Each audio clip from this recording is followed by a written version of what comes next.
ఆపదామపహర్తారం దాతారం సర్వసంపదాం లోకాభిరామం శ్రీరామం భూయో భూయో నమామ్యహం. జయతు జయతు దేవో దేవకీనందనోయం జయతు జయతు కృష్ణో వృష్ణివంశప్రదీపః జయతు జయతు మేఘశ్యామలః కోమలాంగో జయతు జయతు పృథ్వీ భరనాశో ముకుందః. హరి ఓం. పరమేశ్వర స్వరూపైన సభకి నమస్కారం.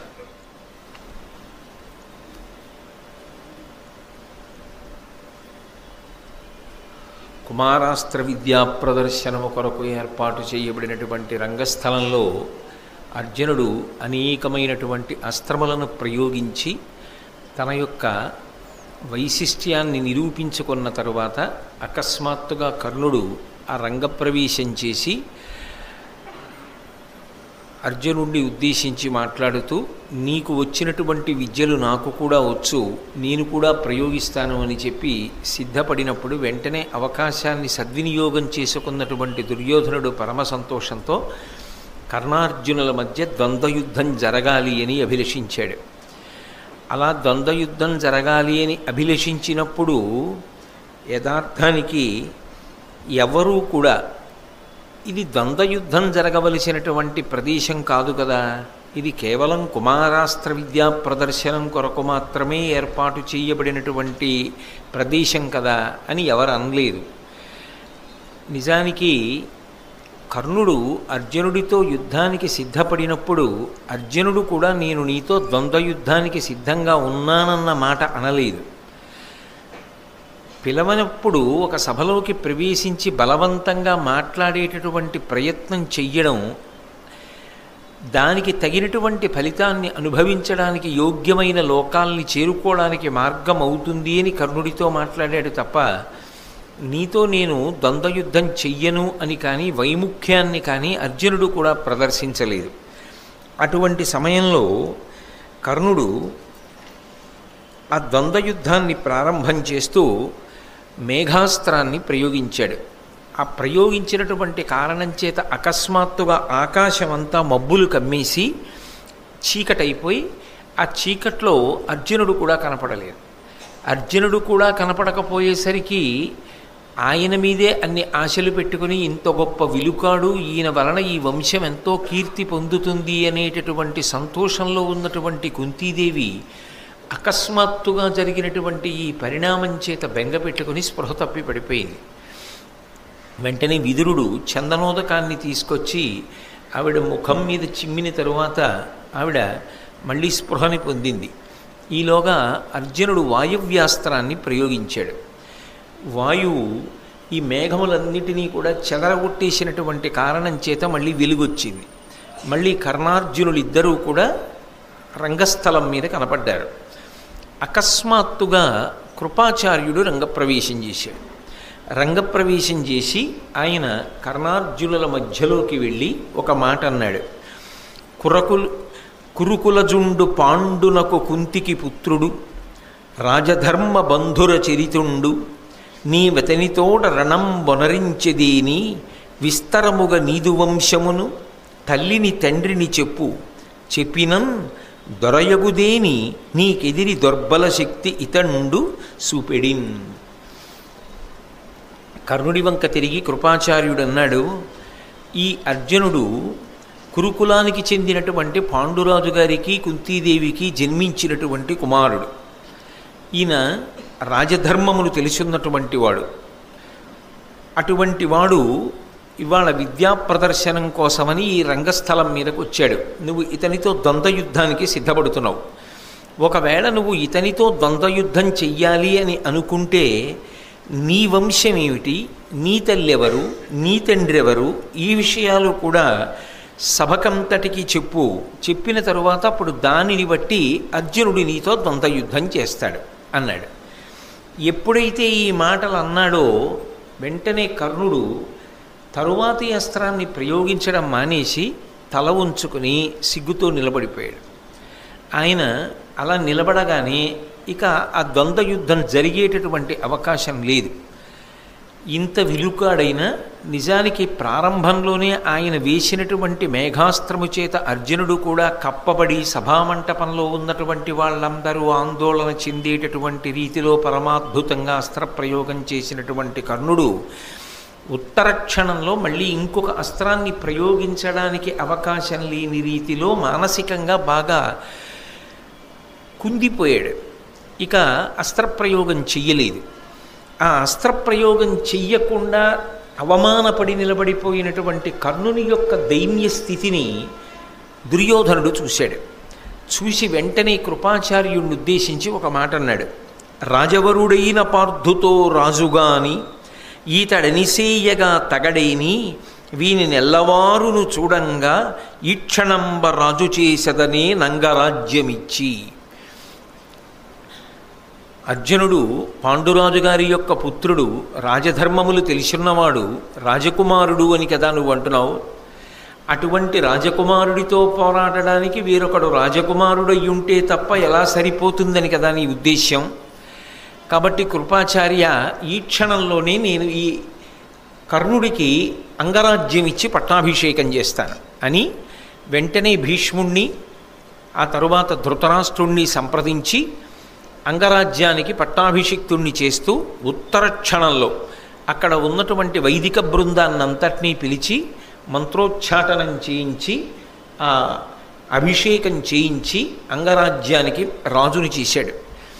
ఇంతమంది ముందు చాలా బాధాకరమైన రీతిలో అవమానం పొందాననేటటువంటి ఇబ్బందితో నిలబడిపోయినటువంటి కర్ణుణ్ణి ఆ రోజున ఆదుకున్నటువంటి వాడు, మళ్ళీ కర్ణుడు సంతోషంగా తలెత్తుకు తిరిగేటట్టుగా చేసినవాడు, ఆ కర్ణుడికి ఆసరా అయినవాడు, జీవితాంతం కర్ణుడు మర్చిపోలేనంత మహోపకారం చేసి ఊహించని రీతిలో అంతఃపుర ప్రవేశాధికారం కల్పించి ఆయనని ఒక రాజుని చేసినటువంటి వాడు దుర్యోధనుడు.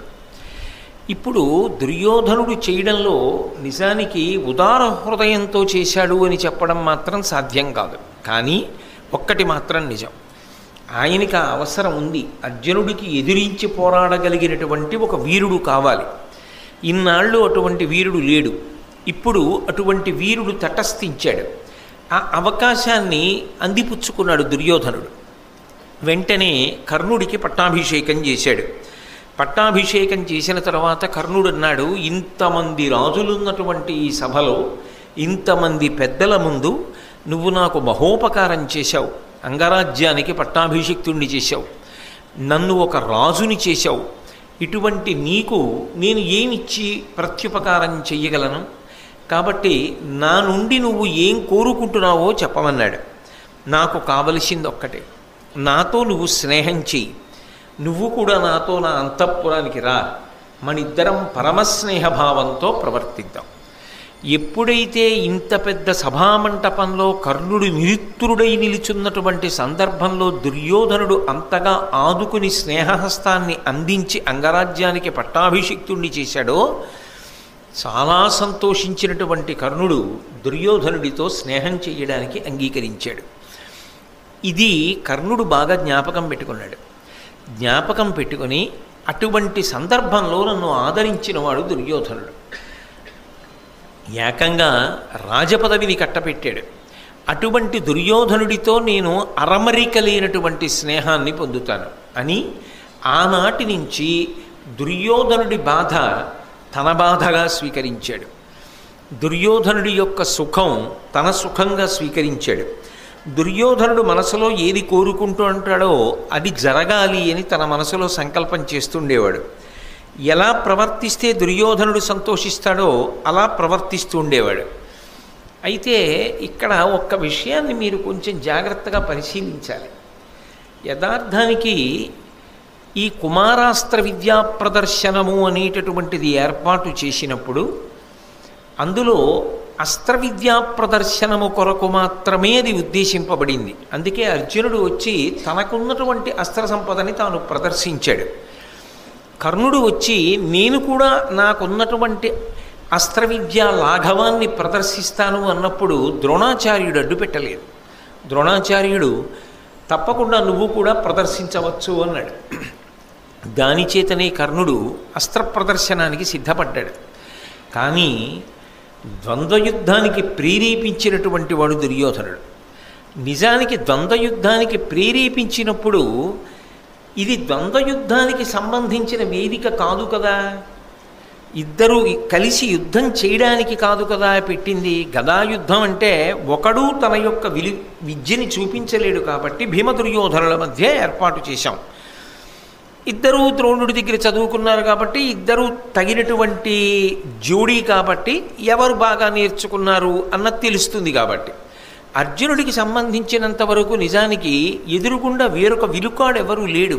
ఆయనకున్న అస్త్ర విద్యా ప్రదర్శనం ఆయన చేశాడు.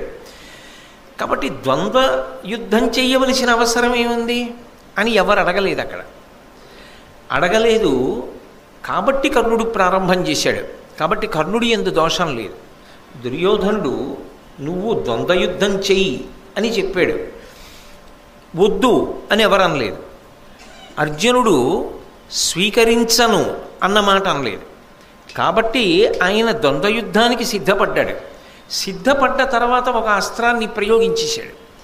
ఆయన మేఘాస్త్రాన్ని ప్రయోగించడం పూర్తయిపోయింది. వెంటనే అర్జునుడు వాయవ్యాస్త్రాన్ని ప్రయోగించాడు. ఈ అస్త్రాన్ని ఆ అస్త్రబలంతో అణిచిపెట్టాడు. మళ్ళీ చీకట్లు పోయి మళ్ళీ వెలుతురు వచ్చింది. అప్పుడు అసలు కృపాచార్యుడు ప్రవేశించి మాట్లాడవలసిన అవసరం ఏమిటి? మాట్లాడితే ఎప్పుడు మాట్లాడాలి? ఆ ద్వంద్వయుద్ధం ప్రారంభం కావడానికి ముందు మాట్లాడాలి. నువ్వు అర్జునుడితో ద్వంద్వయుద్ధం చెయ్యాలనుకుంటున్నావు కదా, అర్జునుడు ఫలానా, నువ్వెవరు అని అడగాలి. మరి ద్వంద్వయుద్ధం మొదలైపోయి ఒక అస్త్రం వేసేసిన తర్వాత అర్జునుడు కూడా వేసేసిన తర్వాత ద్రోణాచార్యుల వారు అంగీకరించి ఊరుకున్న తర్వాత కృపాచార్యుడు ఎవరు? ఆయన ఎందుకు చాపాలి అసలు? పోని అదే సిద్ధాంతం అండి, అలాగే ఉంటుంది యుద్ధం అంటే. అందుకని అర్జునుడి వైపు చెప్పి అడిగాడు కృపాచార్యుడు. లేట్ అయినా ఆలస్యం అయిపోయింది అనుకోండి, కాదనం. ఆలస్యం అయిపోయినా కూడా కృపాచార్యుడు జోక్యం చేసుకోవడంలో తప్పు లేదు అని అంటారా? మరి కురుక్షేత్ర సంగ్రామం వేళటికి కర్ణుడు కుంతీదేవి యొక్క కుమారుడిగా ప్రవేశించలేదుగా యుద్ధభూమిలోకి. నిజానికి కర్ణుణ్ణి చంపేసినప్పుడు కూడా అర్జునుడికి తెలియదుగా నా అన్నగారని. అర్జునుడి వరకు ఎందుకు, ధర్మరాజుకి తెలియదు, భీముడికి తెలియదు, నకులుడికి తెలియదు, సహదేవుడికి తెలియదు. తెలుసున్నది కృష్ణ పరమాత్మకు ఒక్కటే. తెలుసున్న కృష్ణ పరమాత్మ పాండవులకు చెప్పలేదు, ఆయన మీ అన్నయ్య అన్న విషయాలు. కాబట్టి కుమారాస్త్ర విద్యా ప్రదర్శనం వేల్టికి కర్ణుడు సాంఘికంగా ఏ హోదా పొంది ఉన్నాడో కురుక్షేత్ర సంగ్రామం జరిగే వేల్టికి కూడా అదే హోదాలో ఉన్నాడు. మరి కురుక్షేత్ర సంగ్రామం జరిగినప్పుడు అర్జునుడు యుద్ధం చేయడానికి అనుమతి ఉంది, యుద్ధం చేయొచ్చు, తప్పు లేదు. కుమారాస్త్ర విద్యా ప్రదర్శనం దగ్గర యుద్ధం చేయడానికి ఎందుకు అభ్యంతరం వచ్చింది? ఇక్కడ అభ్యంతరం ఉంటే అక్కడ అభ్యంతరం ఉండాలి. కురుక్షేత్ర సంగ్రామంలో పాండవులు పడగొట్టిన వాళ్ళు, పాండవ పక్షంలో వాళ్ళు పడగొట్టిన వాళ్ళు అందరూ క్షత్రియులా? అందరినీ అలాగే పడగొట్టారా? రాజుల్ని రాజకుమారుల్ని పడగొట్టారా యుద్ధం చేసినప్పుడు? మరి అప్పుడు లేని సిద్ధాంతం ఇప్పుడు ఎక్కడి నుంచి వచ్చింది కృపాచార్యుడికి? ఇప్పుడు ఎలా తీసుకొచ్చాడు దీన్ని? పైగా ఒక అస్త్రాన్ని ప్రయోగించిన తరువాత ఈ మాటలు ఎలా చెప్పాడు? పోనీ ధర్మం తప్పడం కృపాచార్యుల వారికి ఎప్పుడూ అంగీకారయోగ్యం కాదండి అని మీరు అన్నారనుకోండి. అభిమన్యుణ్ణి పడగొట్టినప్పుడు కౌరవులందరూ చుట్టుముట్టి పడగొట్టినటువంటి పాపంలో భాగం పంచుకున్నవాడు కృపాచార్యుడు. ఎందుకంటే అభిమన్యుడి యొక్క సారథిని చంపింది కృపాచార్యుడే. మరి ఆయన చేయలేదా అధర్మయుద్ధం? ఆయన చంపలేదా అభిమన్యుడి యొక్క సారథిని ఒకప్పుడు? మరి ఇక్కడ నీతి చెప్పినవాడు అక్కడెందుకు నీతి పాటించలేదు? మరి పాటించడానికి వచ్చేటప్పుడు ఒక నీతే, ఇంకొకటికి చెప్పడానికి వచ్చేటప్పటికి ఒక నీతే. మరి అసలు ఎందుకు జోక్యం చేసుకున్నట్టు కృపాచార్యుడు? కృపాచార్యుడి కన్నా నిజానికి అధ్యాపకత్వంలో ద్రోణుడిది పెద్ద చెయ్యి. ద్రోణాచార్యుల వారు ఎప్పటికీ గురువు అని పిలువబడ్డాడు. కృపాచార్యుడు కూడా పాఠం చెప్పాడు. కానీ ఎవరు పాఠం చెప్పారు అంటే ద్రోణుడి పేరే చెప్తారు. ఎందుకంటే కృపాచార్యుడి కన్నా నిస్సందేహంగా సమర్థుడు ద్రోణుడు. అందుకే ద్రోణుడే పాఠం చెప్పాడు అందరికీ. అయినప్పుడు ద్రోణుడు జోక్యం చేసుకోలేదు కదా, ద్వంద్వయుద్ధాన్ని ఆపమని ద్రోణుడు అనలేదు కదా. మరి కృపాచార్యుడు ఎందుకు అనాలి ఆ మాట? పోనీ అప్పుడంటే వేరండి, ఏదో జరిగిపోయింది అభిమన్యుడి విషయంలో, అదొక హఠాత్ పరిణామం. అవతల సైంధవుడు అడ్డగించాడు, మిగిలిన నలుగురు రాలేదు. అభిమన్యుడు పెచ్చరిల్లిపోతే అందరితో పాటు కృపుడు కూడా ఉన్నాడు అంటారా? మరి సౌప్తిక పర్వంలో ఆ అశ్వత్థామతో కలిసి రాత్రివేళ నిద్రపోతున్నటువంటి పిల్లల్ని చంపేస్తుంటే బయటే నించునున్నాడుగా కృపాచార్యుడు. లోపల అశ్వత్థామ చంపేస్తున్నాడు ఉపపాండవులని తెలుసు, దృష్టద్యుమ్నుడిని చంపేస్తున్నాడని తెలుసు, శిఖండిని చంపుతున్నాడని తెలుసు. వీళ్ళనే కాదు, ఏనుగుల్ని గుర్రాల్ని కూడా చంపాడని తెలుసు, శిబిరాల్ని తగలపెట్టాడని తెలుసు. ఇంత అధర్మయుద్ధం చేసిన అశ్వత్థామ వెనకాతల వెళ్ళడానికి ఏం అభ్యంతరం రాలేదా? మరి అశ్వత్థామతో అంటకాగాడుగా. అశ్వత్థామతో కలిసి వెళ్ళినప్పుడు ముందు కొన్ని నీతులు చెప్పాడు, తప్పిలా చేయకూడదని, అది సత్యం. కానీ విడిచి వెళ్ళిపోయాడా అశ్వత్థామని? వెళ్ళలేదుగా, అశ్వత్థామతో కలిసే ఉన్నాడుగా. అంటే ఆజన్మాంతం ధనుర్విద్యకి సంబంధించినంత వరకు ధర్మమెన్నడు తప్పనివాడు అన్న కీర్తి కృపాచార్యుడికి ఏం లేదుగా. ఆయన ఎన్నో దోషాలు చేశాడు అన్నది భారతంలోనే కనపడుతోంది కదా. మరి ఇన్ని దోషాలు కృపాచార్యుడే తర్వాతి కాలంలో చేసి ఉన్నప్పుడు ఆ కృపాచార్యుడికి కర్ణుడి యొక్క విషయాన్ని ప్రశ్న చేసి నువ్వు అర్జునుడితో ఎలా యుద్ధం చేస్తావని ద్వంద్వ యుద్ధాన్ని ఆపే అధికారం ఎవరిస్తే చేశాడు? అసలు ఆయన ఎందుకు జోక్యం చేసుకున్నట్టు? ఆయన మనసులో ఏ అభిప్రాయం ఉంది?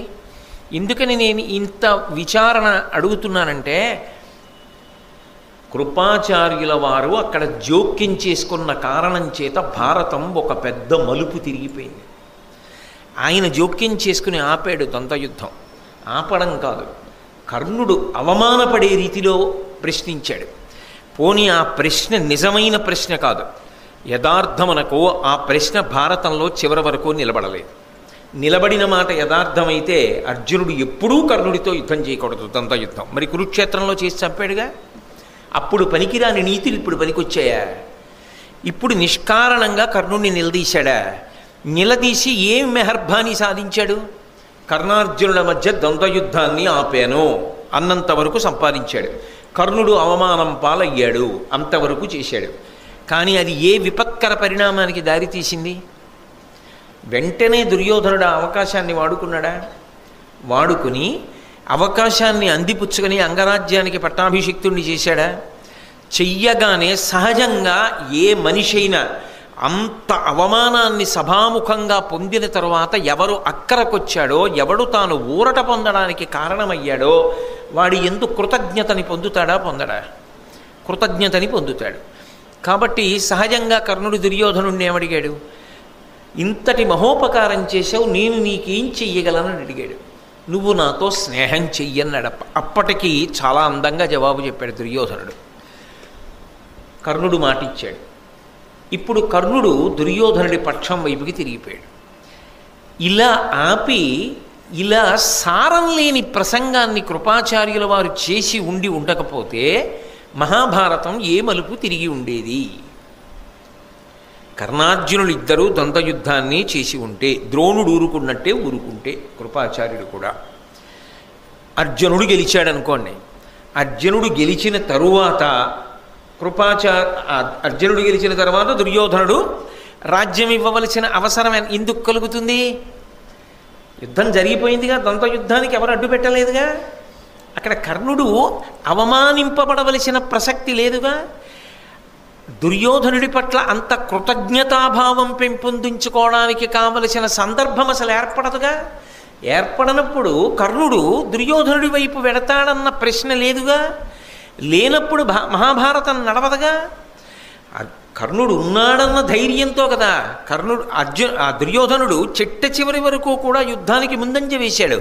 కర్ణుడే పక్కన లేకపోతే, కర్ణుడే అంత స్నేహశీలి కాకపోతే, నేను నీకు పక్కన ఉంటానన్న మాట తప్పకుండా కర్ణుడు తన పక్కన ఉంటాడన్న విశ్వాసము దుర్యోధనుని యందు పూర్తిగా నిలబడకపోతే అసలు దుర్యోధనుడు ఒక్కనాటికి యుద్ధానికి వెళ్ళేవాడు కాదు, రాజ్యం ఇచ్చేసేవాడు పాండవులకు. అంటే 18వ పర్వం వరకు వెళ్ళడానికి వీలుగా 1వ పర్వంలో జోక్యం చేసుకుని అనవసరపు మాటలు మాట్లాడినవాడెవరు? కృపాచార్యుడే. ఆయన అలా మాట్లాడి ఉండకపోతే కథ ఇంకొక మలుపు తిరిగేది అనే విషయంలో మీకు ఎవరికైనా భేదాభిప్రాయం ఉందా? ఉండే అవకాశం ఉంటుందా? పైగా అసలు ఎందుకు ఏ అవసరానికి మాట్లాడాడు కృపాచార్యుడు? ద్రోణాచార్యుడే మాట్లాడటం లేదు కదా, భీష్ముడు మాట్లాడలేదు కదా. అసలు ఆ సభలో ఒక విచిత్రం ఉంది. భీష్ముడు ఏం మాట్లాడితే అది మాట్లాడతాడు ద్రోణుడు. ద్రోణుడు అక్కడ ఉన్నాడని కృపాచార్యుడు ఉండిపోయాడు. కృపాచార్యుడి చెల్లెలి పేరు కృపి. ఆ కృపిని పెళ్లి చేసుకున్నవాడు ద్రోణాచార్యుడు. బావగారు ఇక్కడ ఉన్నారని కృపాచార్యుడు ఉండిపోయాడు. భీష్మాచార్యులు వారు ఉండిపోయారని ద్రోణాచార్యులు వారు ఉండిపోయారు. నిజానికి భీష్ముడు ద్రోణుడు సమవయస్కులు. అందుకే ఎప్పుడైనా భీష్ముడు ఏదైనా మాట్లాడితే ద్రోణుడు కాదనడు. ఎందుకంటే తాను ఎంతో దరిద్రం అనుభవించినటువంటి వాణ్ణి ఇంత గొప్ప స్థితిలో నిలబెట్టినవాడు భీష్ముడు. భీష్ముడి పట్ల ద్రోణుడి గౌరవం అది. భీష్ముడి పట్ల ద్రోణుడికి ఏ గౌరవం ఏర్పడిందో అటువంటి గౌరవమే కర్ణుడికి ఇప్పుడు దుర్యోధనుడి యందు ఏర్పడింది. ద్రోణుడు ఏమంటాడో అదే కృపాచార్యుడు అంటూ ఉంటాడు సాధారణంగా. ద్రోణుడు తండ్రి కాబట్టి ద్రోణుణ్ణి విడిచిపెట్టలేక అశ్వత్థామ ఉండిపోయాడు. భీష్ముడు ద్రోణుడు కర్ణుడు, భీష్ముడు ద్రోణుడు కృపుడు అశ్వత్థామ, ఈ నలుగురు కౌరవుల దగ్గర ఉండిపోవడానికి కారణం భీష్ముడు అక్కడ ఉండిపోవడం. అందుకని ఈ నలుగురు ఒక చోట ఉండిపోయారు. అయినప్పుడు తాను మాట్లాడేటప్పుడు తనకన్నా పెద్దవాళ్ళు సభలో ఉన్నారుగా. ద్రోణుడు ఉన్నాడు, అసలు పాఠాలు నేర్పిన ఆయన తనేదో చిన్నప్పుడో పాఠం చెప్పాడు. ఇప్పుడు కుమారాస్త్ర విద్యా ప్రదర్శనం ఏర్పాటవడానికి ప్రధాన కారకుడు ద్రోణుడు. దానికి అనుమతిని ఇవ్వవలసిన వాడు ద్రోణుడు, ఇచ్చినవాడు ద్రోణుడు. అయినప్పుడు భీష్ముడు మాట్లాడలా, ధృతరాష్ట్రుడు మాట్లాడలా. మహారాజ హోదాలో మాట్లాడితే ధృతరాష్ట్రుడు మాట్లాడాలి, అథవా ఒక్క కారణానికి మాట్లాడితే కుంతి మాట్లాడాలి. ఎందుకని? సహజ కవచ కుండలములతో ఉన్నవాడు కాబట్టి ఈ కర్ణుడు నా పుత్రుడు. ఇప్పుడు చెప్తున్నాను సభాముఖంగా, ఇన్నాళ్ళు దాపరికం వహించా. ఇవాళ ప్రారంభమైనటువంటి ఈ వైషమ్యాలు భవిష్యత్తులో ఎక్కడికి దారితీస్తాయో, ఎక్కడికి దారి తీసినా పోగొట్టుకునేది నా బిడ్డల్ని కదా అని మాట్లాడే అధికారం ఏమైనా ఉంటే, ద్వంద్వయుద్ధాన్ని ఆపే అధికారం ఏమైనా ఉంటే యథార్థానికి కుంతీదేవికి ఉంది. మరి అసలు కృపాచార్యుల వారు దేని కొరకు దూరినట్ట మధ్యలోకి? నీకెందుకంత బాధ అంటారేమో. అలా దూరబట్టి కదా కర్ణుడికి అవమానం జరిగింది. అవమానం జరగబట్టి కదా దుర్యోధనుడు అవకాశం వాడుకున్నాడు కాబట్టి కదా స్నేహం అంకురించింది. స్నేహం అంకురించబట్టి కదా దుర్యోధనుడి వెనక ఉన్నాడు. ఉండబట్టి కదా ధైర్యంగా కురుక్షేత్రానికి వెళ్ళాడు. వెళ్ళబట్టి కదా భారత యుద్ధం జరిగింది. లేకపోతే ఆదిపర్వం దగ్గరే భారతం అయిపోయింది. ఇది పెనుమలుపు. అర్జునుడితో యుద్ధం చేసేవాడు లేకే తటపటాయిస్తున్నాడు దుర్యోధనుడు. ఇప్పుడు చక్కగా భర్తీ చేసేశాడు ఆ స్థానాన్ని. ఎవరు భర్తీ చేశారు? యథార్థానికి కృపాచార్యుల వారు తన నోటి మాటతో భర్తీ చేశాడు. అయితే అసలు కృపాచార్యుడి ఉద్దేశ్యం ఏమై ఉంటుంది? ఏదో కారణం లేకుండా జోక్యం చేసుకోకూడదు కదా. ఆయన్ని తొందరపడి తప్పుపట్టడానికి వీల్లేదు. ఎందుకనంటే ఆయన గురుస్థానంలో ఉన్నవాడు. పాండవులకు కౌరవులకు మొదట పాఠం నేర్పినవాడు ఆయనే. అయినప్పుడు ఏ కారణం లేకుండా అకస్మాత్తుగా మధ్యలోకి వచ్చి ఆపేసి ఏదో మాట్లాడతాడా? ఏదో ఉండాలి ఆయన ఉద్దేశ్యం. ఏ ఉద్దేశ్యానికి ఆపి ఉంటాడు అంటే, భారతాన్ని పరిశీలిస్తే సహజంగా మనకు ఒక విషయం స్ఫురిస్తుంది. బహుశः ఇందుకే ఆపి ఉంటాడు వాళ్ళిద్దరి యుద్ధాన్ని. ఏ కారణం అయి ఉంటుంది? పాఠం నేర్పబడినటువంటి అర్జునుడి కన్నా గొప్ప విలుకాడు ఇంకొకడు లేడు అన్నది ద్రోణుడికి మొదటి నమ్మకం. ద్రోణాచార్యుల వారికి ఆ నమ్మకం ఉంటే కృపాచార్యుల వారికి ఉంటుంది. పైగా మీరు భారతాన్ని పరిశీలిస్తే కృపాచార్యుల వారికి అర్జునుడి మీద పక్షపాతం ఉందని, అర్జునుడి మీద చాలా అభిమానం ఉందని స్పష్టంగా అర్థమవుతుంది. అన్నిటికన్నా విశేషం ఏమిటంటే కృపాచార్యుల వారు చిరంజీవి. ఆయన మరణించడు. అందుకే భారత యుద్ధం ప్రారంభం అవుతోందనగా ధర్మరాజు గారు వచ్చి కృపాచార్యుడికి నమస్కారం చేస్తే ఓ మాట అన్నాడు, నేను మరణమును పొందను అన్నాడు. నాకు మరణం లేదు అన్నాడు. మరణం లేనివాడు దుర్యోధనుడి పక్షాన యుద్ధం చేశాడు. ఆశ్చర్యం ఏమిటంటే అసలు నిజానికి ద్రోణుడు మరణించాడు. అశ్వత్థామ చిరంజీవి, కానీ కృష్ణుడి యొక్క శాపాన్ని పొంది కథలో ఎక్కడా కనపడకుండా ఉగ్రమైన రూపంతో వెళ్ళిపోయాడు. కౌరవపక్షాన యుద్ధం చేసి అశ్వత్థామతో కలిసి వెళ్ళి సౌప్తిక పర్వంలో అక్కడ జరిగిన అన్యాయంలో కనీసంలో పక్కన నించున్నాడన్న పాపమైన మూట కట్టుకున్నవాడు కృపాచార్యుడు.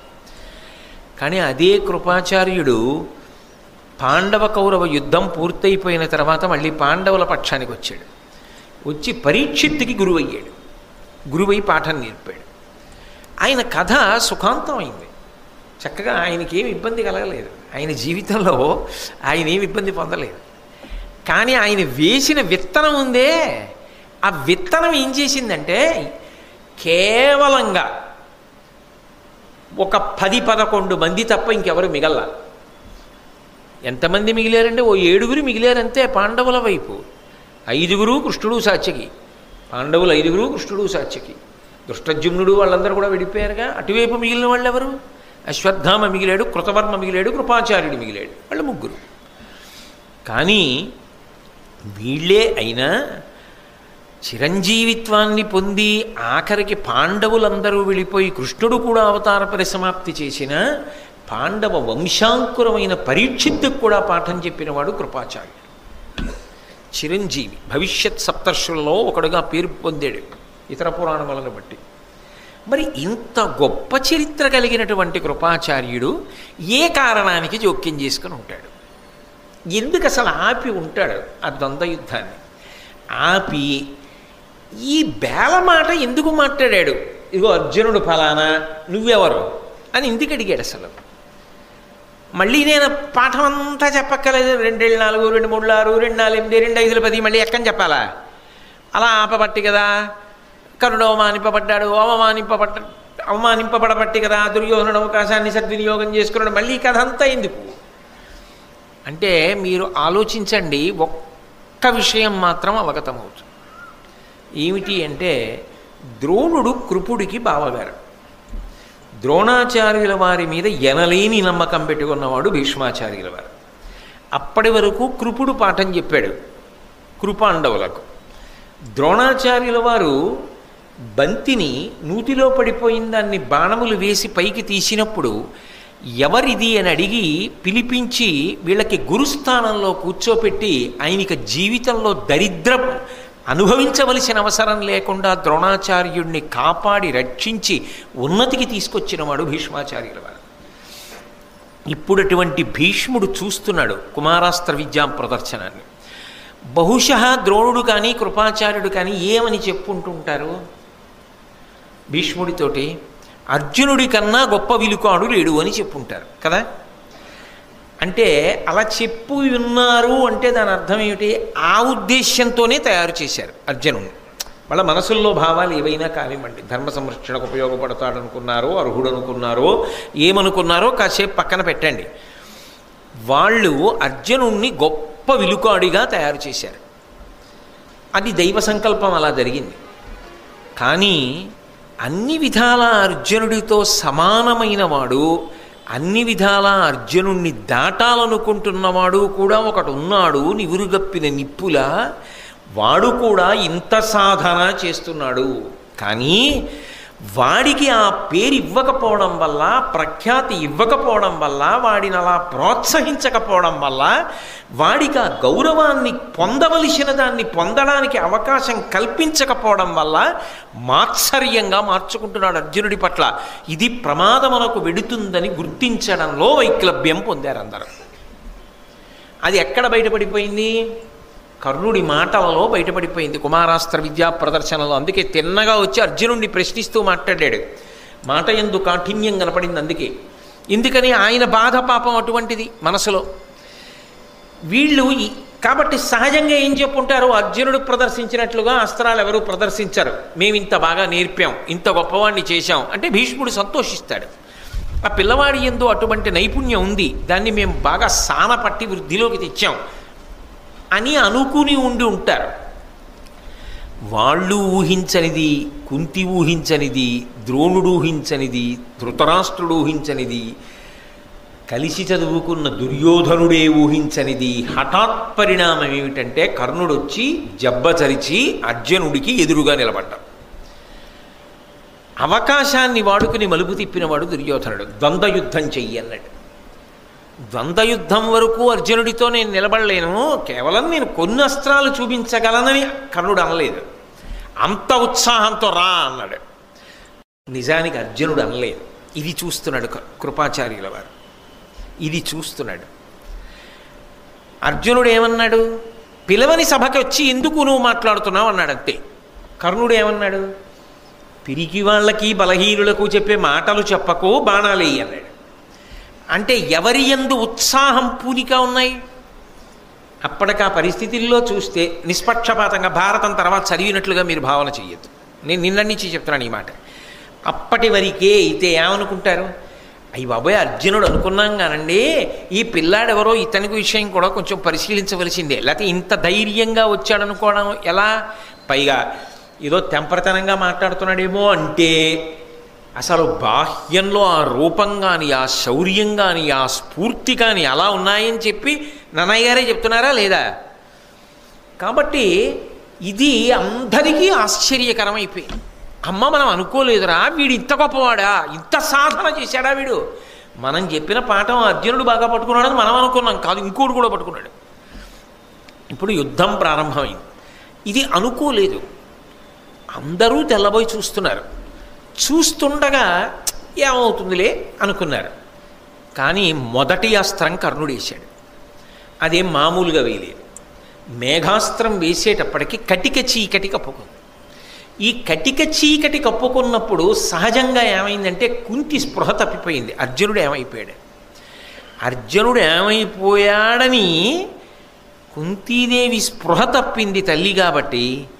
శిష్యుడు కాబట్టి మనం వీడిని బాగా తయారు చేశామని చెప్పాం, ఈ చీకట్లో ఇంకా కూడా ఏమైనా చేశాడా, అసలు వీడు ఉన్నాడా ఊడిపోయాడా అన్న ఆందోళన ఎవరికి ఉంటుంది? సహజంగా తయారు చేసిన గురువులు ద్రోణుడికి కృపుడికి ఉంటుందా ఉండదా? నా మీదకి ఎందుకు వస్తుంది, ద్రోణాచార్యుల వారి మీదకి పోతుంది, ఆయన కదా నేర్పింది అనడానికి బావగారు, బావమరిది బతకగోరుతాడు. ఆ బావగారు ఉన్నారని కదా కృపాచార్యుల వారు ఇక్కడ ఉన్నాడు. మరి తన చెల్లెల్నే కదా ఇచ్చాడు. పైగా ఇద్దరు కవల పిల్లలు, కృపాచార్యుల వారు కృపి శంకర మహారాజు గారు పెంచాడు. వాళ్ళిద్దరూ కవల పిల్లలు. కవల పిల్లలంటే కలిసి పుట్టారు, కలిసి పెరిగారు, కలిసి అనుకోకుండా ఓ చోట ఉన్నారు. సాధారణంగా అన్న చెల్లి ఓ చోట ఉండరు. ఎంత అమ్మ కడుపులో కలిసి ఉన్నా, ఎంత తర్వాత కలిసి పెరిగినా ఏదో ఒక రోజున అన్న చెల్లెళ్ళు దూరంగా ఉంటారు. ఎందుకంటే అన్నగారు ఎక్కడో ఉంటాడు, చెల్లెలు వివాహం అయిపోయిన తర్వాత భర్తతో ఎక్కడికో వెళ్ళిపోతుంది. కాబట్టి ఇద్దరూ విడిగా ఉండక తప్పదు ఎప్పుడో అప్పుడు. కానీ వాళ్ళ అదృష్టం ద్రోణుడు కృపాచార్యుడు ఒకచోట ఉన్నారు. అందుకని చెల్లెల్ని రోజు చూస్తున్నాడు, ద్రోణుడిని చూస్తున్నాడు. బావగారు ఇంత గౌరవం తెచ్చుకున్నారు, బావగారు ఇంత బాగా పాఠం చెప్పారు, అమ్మయ్య మా చెల్లెలి కష్టాలు పోయాయి, ఇవాళ భీష్ముడు చల్లగా చూడబట్టి సంతోషంగా ఉన్నారు. ఇప్పుడు ద్రోణుడు చెప్పిన మాట నిలబడుతోందా? అర్జునుడు కనపడలేదనుకోండి, వాయువ్యాస్త్రం వేయలేదనుకోండి, ఆయన కంగారు పడ్డాడు అనుకోండి. ఎందుకంటే కంగారు పడ్డాడనడానికి ఒక చిన్న అవకాశం ఉంది అక్కడ సన్నివేశంలో. వేయి బాణం నేను చూస్తాను అనలేదు అర్జునుడు. నిన్నెవడు రమ్మన్నాడన్నాడు కానీ 1000 బాణాలు అనలేదు. 1000 బాణాలు అన్నవాడు కర్ణుడు. తెగింపు కర్ణుడిలో కనపడుతోంది అక్కడ. ఏమయ్యాడు? ఇంతలో వాయువ్యాస్త్రం వేశాడు అర్జునుడు, కనపడ్డాడు. గురే దీన్ని ఇక్కడతో ఆపేస్తే గొడవ వదిలిపోతుందేమో. ఏంటంటే వీడు సామాన్యుడిలా కనపట్టలేదు, వీడు ఇంకా వేస్తే బాణాలు. ఏమైనా అయితే అర్జునుడికి ఏమవ్వక్కర్లేదు, స్పృహ తప్పి పడిపోయాడు అనుకోండి. జబ్బలు తెరిచేస్తాడా కర్ణుడు? ఆకాశం అదిరిపోయేలా అరుస్తాడా? ముందు తల ఎవరు దించుకోవాలప్పుడు? ద్రోణాచార్యుల వారు. ఎందుకని అంటే ఇంత విలుకాడు లేడు, నేను ఇంత గొప్పవాడిని తయారు చేశానని ఆయనది సంతోషం. ఆయన ఇంత గొప్ప శిష్యుల్ని చేశాను. ప్రత్యేకంగా అర్జునుడి విషయంలో ద్రోణుడికి భారతం అంతా అభిమానమే. అయినప్పుడు ద్రోణుడు తలంచుకుంటాడు. ద్రోణుడు తలంచుకుంటే నాకేం సంబంధం అని కృపాచార్యులు వారు ఊరుకోలేడు. ఆయన తలంచుకోవాలి. ఇప్పుడు ఆయనకి ఏమిటంటే అర్జున రక్షణంతో పాటు బావగారిని రక్షించుకోవాలని ఒక తాపత్రయం వచ్చేసింది. ఆ తాపత్రయంలో ఏం చేశాడంటే ముందు అసలు ఎలా ఆపచ్చ ఆలోచించాడు. తెలియనివాడు అనుకోవడానికి ఏం వీల్లేదు కృపాచార్యుడు. కర్ణుడి యొక్క చరిత్ర తెలియనివాడు, కర్ణుడు ఎక్కడ పెరుగుతున్నాడన్న విషయం తెలియని అమాయకుడు అనుకోవడానికి ఆస్కారం లేదు భారతంలో. అందుకే యుద్ధాన్ని ఆపి అడిగాడు, ఇతను ఫలానా నువ్వెవరన్నాడు. తలదించేశాడు కర్ణుడు. అంటే అసలు నిజానికి ద్వంద్వయుద్ధం జరిగితే గెలిపోవటములెటో, రావలసిన అవసరం లేని ఓటమిని తల మీద రుద్దినవాడు కృపాచార్యుడు యుద్ధాన్ని ఆపడం కోసం. ఆయన అక్కడి వరకే ఆలోచించాడు. తర్వాత చూద్దాం. ప్రస్తుతానికి మనం చెప్పినట్టుగానే అర్జునుడు నిలబడ్డాడు. ఈయన అస్త్రం ఇస్తే ఆయన అస్త్రంతో కొట్టేశాడు కదా, ఇక పైన మనం అనుమతించద్దు. ఆ తర్వాత కర్ణుడు అర్జునుడా మనం చూద్దాం, ఇంకో 2 పాఠాలు ఎక్కువ చెప్తాం అనుకున్నాడు. తర్వాత బావగారితో మాట్లాడదాం అనుకున్నాడు. ఇక్కడ వరకే చెప్పాడు. కానీ ఆయన ఊహించంది ఏమిటంటే దుర్యోధనుడు పట్టాభిషేకం చేస్తాడు. ఈయన ఒకందుకు జోక్యం చేసుకున్నాడు, ఆయన ఒకందుకు పట్టాభిషేకం చేశాడు. కర్ణుడు ఒకందుకు రాజ్యాన్ని పొందాడు. ఎందుకంటే ఇంత అవమానాన్ని తట్టుకుని నిలబడడానికి అవకాశం వచ్చింది. ఆయనకి జీవితంలో కోరిక ఏమిటంటే, నాకు అంత శక్తి ఉన్నా నన్ను పక్కన పెట్టి అర్జునుడిని పొగుడుతున్నారు, ఇప్పుడు నేను కూడా మళ్ళీ ఇంత గౌరవాన్ని పొందాలి అంటే నేను కూడా ఒక రాజుని అవ్వాలి అనుకోకుండా వచ్చింది అవకాశం. నేనెందుకు వదులుకోవాలి? కాబట్టి కర్ణుడు పుచ్చుకున్నాడు అవకాశాన్ని. ఆయనని తప్పనడానికి లేదు భారతంలో, కాబట్టి ఆయన ఒప్పుకున్నాడు. లోపల దుర్బుద్ధితో దీన్ని చక్కగా వాడుకున్నవాడు దుర్యోధనుడు. రాజతంత్రానికి సంబంధించినంత వరకు దుర్యోధనుడు చెడ్డవాడడానికి లేదు. మరి శత్రువులు కొట్టగలిగినటువంటి వీరుడు దొరికినప్పుడు వాడుకోకపోతే ఆయనేమి రాజు, ఆయనదేమి ఆలోచన? అందుకని దుర్యోధనుడి తప్పనడానికి లేదు. కృపాచార్యుడు ఎందుకు మాట్లాడాడు అనడానికి తప్పు లేదు. ఆయన ఒకందుకు ఆలోచించాడు. అర్జునుడు ఎందుకు అస్త్రం వేశాడు, వేయకుండా ఉంటే బాగుండేది అనడానికి వీల్లేదు. వేయకుండా ఆయన ఎలా ఉంటాడు అంటే ఎవ్వరి చేతిలోనూ లేని రీతిలో కథ చేయి దాటిపోయి ఇక ఇక్కడి నుంచి అది నాన్ స్టాప్ బస్సు. 18వ పర్వంలోనే ఆగాలి. కర్ణుడితో మొదలైన కథ కర్ణుడు పడిపోతేనే ఆగాలి. అందుకే కర్ణుడు మూలమైపోయాడు భారతానికి. అక్కడ ఇలా తిప్పింది ఎవరూ ఇలా తిప్పుదామని అనుకోలేదు, కానీ తిరిగిపోయింది. అప్పుడు ఏమనాలి? దేవతల వ్యూహం అనాలి.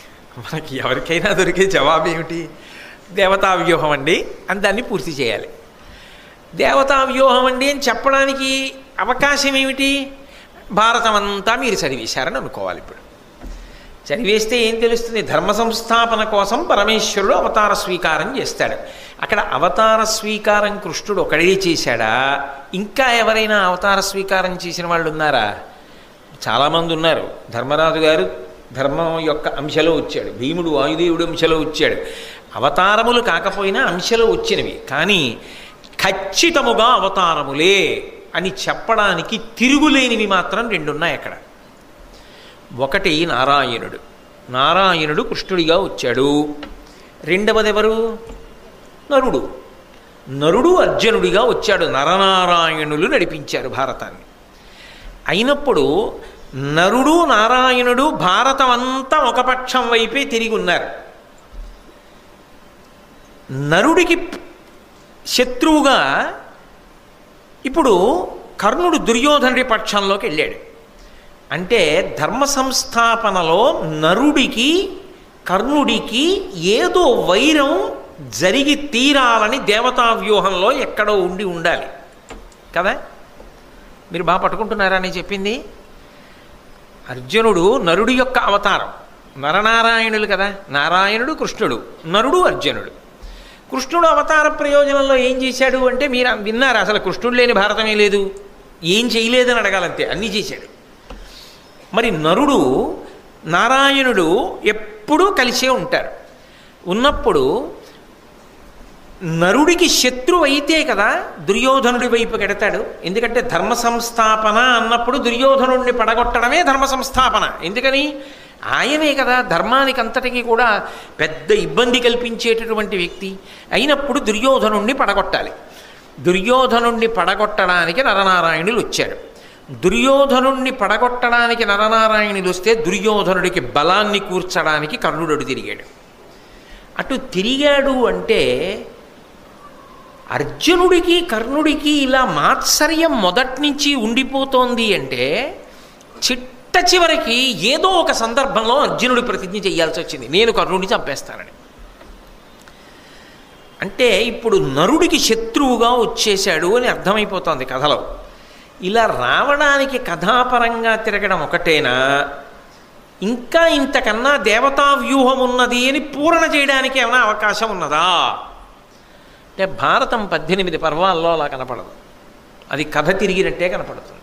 కానీ స్కాంద పురాణాన్ని, అగ్ని పురాణాన్ని, పద్మపురాణాన్ని పరిశీలిస్తే అందులో ఒక పెద్ద మలుపు ఒకటి కనపడుతుంది.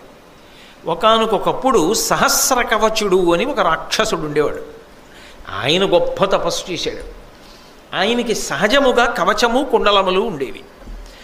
ఆయన ఎంత గొప్ప తపస్సు చేసి వరం పొందాడంటే, నన్ను పడగొట్టాలంటే 1000 మార్లు నా కవచాన్ని కుండలాల్ని పడగొట్టాలి, 1000 మాటలు నా కవచం పోవాలి అంటే ఆయన 1000 కవచములు తొడుక్కుని ఉంటాడు. సహజముగా ఆయనకి 1000 కవచములు, సహజంగా 1000 కుండలములు కుండలములో అంతర్భాగమై ఉంటాయి.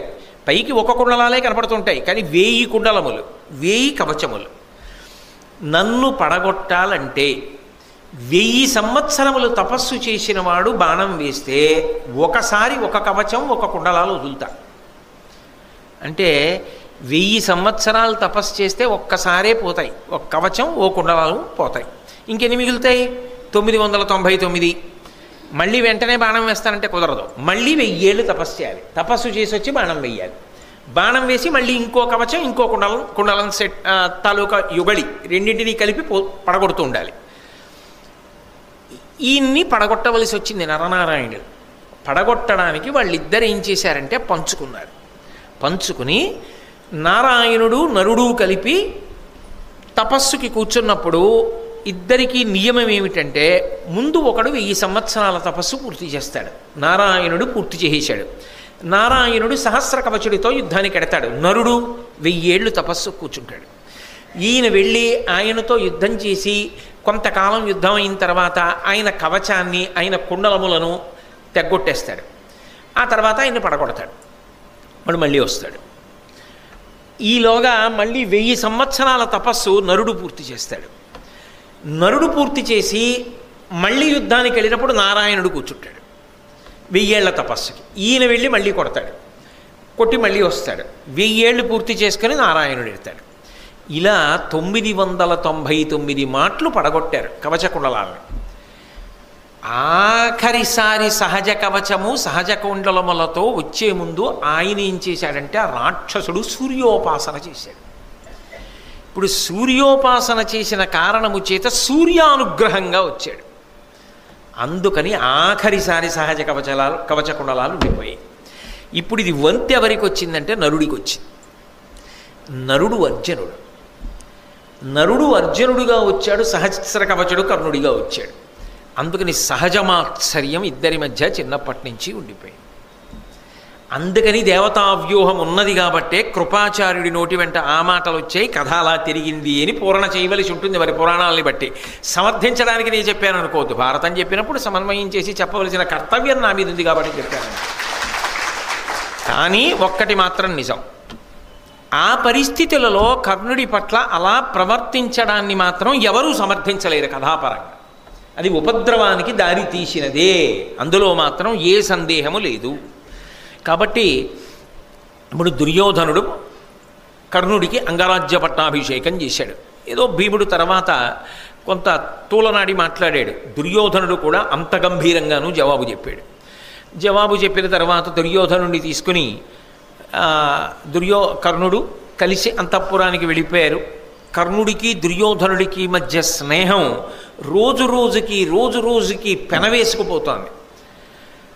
అవతల కృష్ణార్జునుల యొక్క స్నేహం సహజంగా పెనవేసుకుపోతుంది. ఎందుకంటే వాళ్ళిద్దరూ నరనారాయణులు అన్న విషయం భారతంలో ఒకసారి కాదు ఎన్ని మాటలో చెప్పారు. అది అవతార ప్రయోజనం, వాళ్ళిద్దరు అందుకు వచ్చారని. అందుకని వాళ్ళిద్దరూ ఎప్పుడూ కలిసే ఉంటారు, అంత సహజం వాళ్ళది.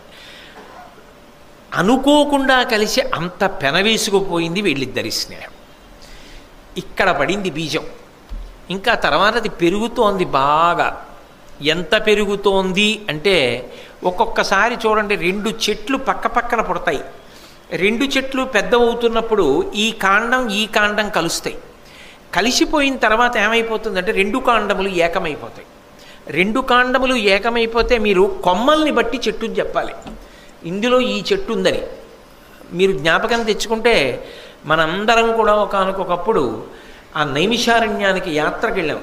అలా నైమిషారణ్యం యాత్రకు వెళ్ళినప్పుడు అయోధ్య హనుమ అని ఒక దేవాలయం దర్శనం కోసం మనం వెడుతున్నప్పుడు ఒక ఆశ్చర్యకరమైనటువంటి వృక్షాన్ని చూసాం. దాని మొదలే పెద్ద మొదలు, ఎంత పొడుగైన చేతులున్నవాడు దాన్ని కౌగిలించుకోలేడు, అంత పెద్ద మొదలు చూస్తే ఒక చెట్టు అనుకుంటాం, కానీ చెట్టు పైకి చూస్తే 5 చెట్లు ఉంటాయి. 5 చెట్లు, ఆకులు కూడా తేడా కనపడతాయి, కొమ్మలు తేడా కనపడతాయి, కాండం ఒకటే. అంటే 5 చెట్లు తర్వాత కలిసి ఒకటైపోయాయి. పైకి చూస్తే తేడా చెప్పాలి తప్ప కింద చూస్తే తేడా చెప్పడం సాధ్యం కాదు. 2 అంతగా ఒకటయ్యాయి. అంతగా ఒకటైపోవడం హఠాత్తుగా ఒక రోజులో జరగదు. దేని కాండం దానికి పెరిగిపోతూ దగ్గరైపోయి కలిసిపోయి ఇప్పుడు అసలు విభజించడానికి వీలు లేని రీతిలో అయిపోయి కర్ణదుర్యోధనులు అలా అయిపోయారు తర్వాతి కాలంలో. అసలు వాళ్ళిద్దరినీ విభజించడానికి వీల్లేదు. కర్ణుడిప్పుడు దుర్యోధనుడు సంతోషించాలని కోరుకుంటాడు, దుర్యోధనుడిప్పుడు కర్ణుడు ఉన్నాడని ధైర్యంతో బతుకుతాడు. అది వాళ్ళిద్దరి మధ్య అటువంటి గొప్ప స్నేహబంధం ఏర్పడింది. ఇంత గొప్ప కర్ణుడు దుర్యోధనుడి పక్కకి చేరడం ధర్మానికి పెద్ద ప్రశ్న వేసింది, దుర్యోధనుడికి ధైర్యం ఇచ్చింది, భారత యుద్ధానికి కారణమై. మళ్ళీ వీళ్ళు ఎప్పుడు కలుసుకున్నారు అంటే 2 మానులు ఎంత బాగా అతుక్కుపోయాయో తెలుసుకోవడానికి అవకాశం ఇచ్చేట్టుగా కలిశారు. నేను వేప చెట్టు మామిడి చెట్టు పక్క పక్కన పెట్టి మీరు చూస్తూ ఉండండి, ఇవి 2 కలిసిపోతాయి అన్నాను అనుకోండి, మీరు 1 గంట పోగానే వచ్చి నీ ముఖం ఎక్కడ కలిసిపోయి అంటే ఎలా కలుస్తాయి? ఓ 5 ఏళ్ళు పోయాక వచ్చి చూస్తే కలుసుకుంటాయి 2. అందుకే భారతంలో కూడా వీళ్ళిద్దరూ ఎంత కలిసిపోయారో చూడాలి అంటే కొంతకాలం అయిపోయాక కలిశారు. ఎంత కలిసిపోయారో కనపడుతుంది. దాని మధ్యలో కథ ఎంతో నడిచిపోయింది భారతంలో.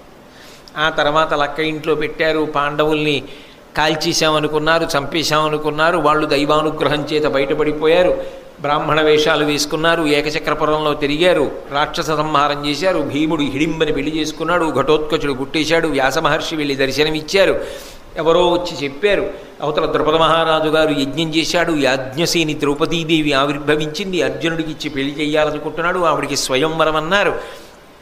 పాండవులు బయలుదేరి పాంచాలపురానికి వస్తుండగా ఒక గంధర్వుణ్ణి ఓడించారు, ధౌమ్యుణ్ణి పురోహితుడిగా స్వీకరించారు. ఆ బ్రాహ్మణ వేషాలతోనే స్వయంవర మంటపానికి వచ్చారు. అనుకోకుండా అక్కడ స్వయంవర మంటపంలో పాండవుల్ని ఎవ్వరూ గుర్తుపట్టలేదు, కానీ 5 అక్కడ ఉన్నారు. కానీ దుర్యోధనుడి దృష్టిలో పాండవులు చచ్చిపోయారు. పాండవులు చచ్చిపోయారనుకున్న దుర్యోధనుడికి కర్ణుడితో అవసరం ఉందా? అర్జునుడు చచ్చిపోయాడుగా ఆయన దృష్టిలో, ఇంకెందుకు కర్ణుడు? అయిపోయిందిగా స్నేహం, ఇంక ఇప్పుడు పెద్ద స్నేహం ఉంటే ఏమిటి లేకపోతే ఏమిటి అని వదిలేయలేదు కర్ణుడు. పోన్లేదు ఆ పరిస్థితుల్లో ఆయనతో స్నేహం చేశాం, మనం పరిశీలిస్తున్నాం, తెలియదు దుర్యోధనుడు ఎటువంటి వాడో, ఇంకా మనకెందుకు లేదు దూరంగా జరిగిపోదాం అని కర్ణుడు అనుకోలేదు. వాళ్ళిద్దరి స్నేహం అలాగే కొనసాగింది. అంటే వాళ్ళు ఒక ప్రయోజనానికి ముందు కలుసుకున్న తర్వాత వాళ్ళ మధ్య విడదీయరాని అనుబంధం ఏర్పడింది. అంటే స్నేహం విషయంలో దుర్యోధనుడు కర్ణుడితో అంత స్నేహంగానూ ఉన్నాడు. కర్ణుడు ఆ స్నేహాన్ని అలా కొనసాగించాడు. అది గొప్ప బంధమైపోయింది. అంత బంధం అయిపోయింది అనడానికి గుర్తు ఏమిటంటే వాళ్ళు పాండవులు బతికున్నారన్న విషయం దుర్యోధనుడికి తెలియకపోవడమే. ఎప్పుడు తెలిసింది? మత్స్యయంత్రాన్ని అర్జునుడు కొట్టిన ఏడాది తర్వాత తెలిసింది. అప్పటి వరకు తెలియదు దుర్యోధనుడికి. అంటే నిజానికి ఆ ప్రయోజనం అయిపోయిందని కర్ణుడిని వదలచ్చుగా, వదలలేదుగా. అంటే స్నేహం వరకు మాత్రం కర్ణదుర్యోధనుల మధ్య గొప్ప స్నేహబంధం ఉంది అని అంగీకరించకుండా ఉండడానికి కారణం ఏముంది భారతంలో? లేదు. కాబట్టి వాళ్ళిద్దరి మనసులు కలిశాయి. స్నేహానికి సంబంధించినంత వరకు ఎప్పుడూ కర్ణుడు మనసులో ఏం కోరుకుంటాడంటే దుర్యోధనుడు సంతోషంగా ఉండాలి. ఎప్పుడో ఉపకారం చేశాడు కాదు, ఆయన కృతజ్ఞత అంతే. అది కర్ణుడి విషయంలో గొప్ప గుణం. నాకు ఉపకారం చేశాడు, ఆ ఉపకారం చేయడం వల్ల నేను ఏం బాగుపడుతున్నాను, ఈ దుర్యోధనుడితో అట్టకాకవలసి వస్తోంది అని ఆయన జీవితంలో విసుక్కుని దుర్యోధనుడిని వదిలేద్దాం అనుకున్న సందర్భం లేదు. నిజంగా చెప్పాలి అంటే దుర్యోధనుణ్ణి వదిలేస్తే అఖండ భూమండలానికి రాజయ్యే అవకాశం వచ్చింది. దుర్యోధనుడితో ఉన్నాడనుకోండి, ఏమవుతాడు కర్ణుడు? ఏమీ అవడం, అలాగే ఉంటాడు. ఎందుకంటే దుర్యోధనుడు రాజు అవుతాడు. దుర్యోధనుడిని వదిలి పాండవుల వైపుకి వెళ్ళిపోయాడు అనుకోండి, కృష్ణుడు చెప్పాడు నువ్వే అబ్బాయి పెద్ద కొడుకువి అన్నాడు, కుంతి చెప్పింది నువ్వే అబ్బాయి పెద్ద కొడుకువి అంది, కృష్ణుడు మాట ఇచ్చాడు నువ్వు పాండవుల వైపుకి వచ్చేస్తే నీకే పట్టాభిషేకం అన్నాడు. విని వెళ్ళిపోయాడు అనుకోండి, దుర్యోధనుడు ఏమైపోతాడు కాసేపు వదిలేయండి, ఎందుకంటే ఏమైపోతాడు అందరికీ తెలుసు. కానీ కర్ణుడు చక్రవర్తి అయిపోతాడు. అలా అవుతాడని తెలిసి వదిలాడా దుర్యోధనుణ్ణి? వదలలేదు కర్ణుడు. అర్జునుడు చచ్చిపోయాడు కదా అని దుర్యోధనుడు వదిలాడా కర్ణుణ్ణి? వదలలేదు. స్నేహం విషయం వరకు మాత్రం అవసరంతో మొదలైన స్నేహం అవసరాలతో సంబంధం లేకుండా నిలబడిపోయింది. స్నేహాన్ని స్నేహంగా పవిత్రంగా చూడవలసి వస్తే దానికి నేను వంక పెట్టలేను. ఎందుకంటే అది ఒక అవసరంతో ప్రారంభమైన తర్వాత అలా కొనసాగింది, అది అలా నిలబడింది చరిత్రలో. కర్ణదుర్యోధనుల స్నేహం అంటే కర్ణదుర్యోధనుల స్నేహంగానే నిలబడింది. అక్కడి వరకు మాత్రం గొప్ప విషయం. అందుకే నేను ఒక మాట అన్నాను, కర్ణుడు దురదృష్టవంతుడు అనిపిస్తుంది అని. ఇంత గొప్ప గుణం ఉన్నవాడు ఏమి కీర్తి సంపాదించుకోగలిగాడు? దుష్టచతుష్టయంలో ఒకడు అన్న పేరు పొందాడు, కానీ నిజానికి అన్ని అవకాశాలు కూడా వదిలిపెట్టి దుర్యోధనుడితోనే ఒక్క ఉపకారానికి అలాగే స్నేహం కోసం నిలబడిపోయినటువంటి మహనీయమూర్తి అన్న కీర్తి అంత తొందరగా వ్యాప్తిలోకి వచ్చిందా? కర్ణుడు ఎవరు అని అడిగారు అనుకోండి, దుష్టచతుష్టయంలో ఒకడు అంటారు. ఈ గుణాలు చెప్తారా? అది కర్ణుడి తప్ప? మళ్ళీ నేను వెనక్కి వెళ్ళాను అనుకోండి, నేను చాలా ప్రశ్నలు అడగాలి. వీడు నా కొడుకు అని కుంతి చెప్పుంటే, వీడు నా కొడుకు అని సూర్యుడు చెప్పుంటే, తెలిసున్న భీష్ముడు చెప్పుంటే, తెలిసున్న కృష్ణుడు చెప్పుంటే కథ ఎలా ఉండేదో ఎవరూ చెప్పలేదుగా. ఎవరి స్వార్థం వాళ్ళు చూశారు కథాపరంగా. అయితే చివరికి పోయినవాడెవరు? కర్ణుడు కదా. అపకీర్తిని మూట కట్టుకుని నెత్తి మీద పెట్టుకుపోయాడే మహానుభావుడు. మరి దురదృష్టవంతుడు అని మనసుని సరిపెట్టుకోకపోతే ఏమని సరిపెట్టుకోవాలి ఇంకా భారతంలో? అందుకే కర్ణుడు లేని భారతం లేదు అనడానికి కారణం అదే. మీరు ఎన్ని కోణాల్లో చూస్తే కర్ణుడు అన్ని కోణాల్లో కనపడతాడు. కానీ అంత మాత్రం చేత అన్ని వేళలా కర్ణుడు మంచివాడే, దుష్టచతుష్టయంలో ఒకడని చెప్పడానికి యోగ్యత లేనివాడని మాత్రం నేను అన్నాం. అలాగా అనవలసిన సందర్భాలు ఆయనే కల్పించుకున్నాడు. ఎందుకని అంటే దురదృష్టం అంతే, అలాగే తిరిగిపోయింది ఆయన జీవితం. అది అనుకోలేదు. ఎందుకనంటే అల్లుకున్నది అది. ఒక తీగ ఉందండి, ఆ తీగ నిటారుగా ఉన్న స్తంభాన్ని అల్లుకుంది. అల్లుకున్న తీగ ఏమో దాని అదృష్టం బాగుంటే అది చుట్టూ వంకర తిరగక్కర్లేకుండా ఇలాగే పైకెక్కునేమో, ఏదో దానికి ఉన్న చిన్న బుడిపిల్లు పట్టుకుని పైకెక్కునేమో. అది అల్లుకున్నదే వంకర టింకర కొమ్మని. వంకర టింకర కొమ్మని అల్లుకున్న తీగ వంకర టింకరగానే ఉంటుంది. వంకర టింకరే దుర్యోధనుడు.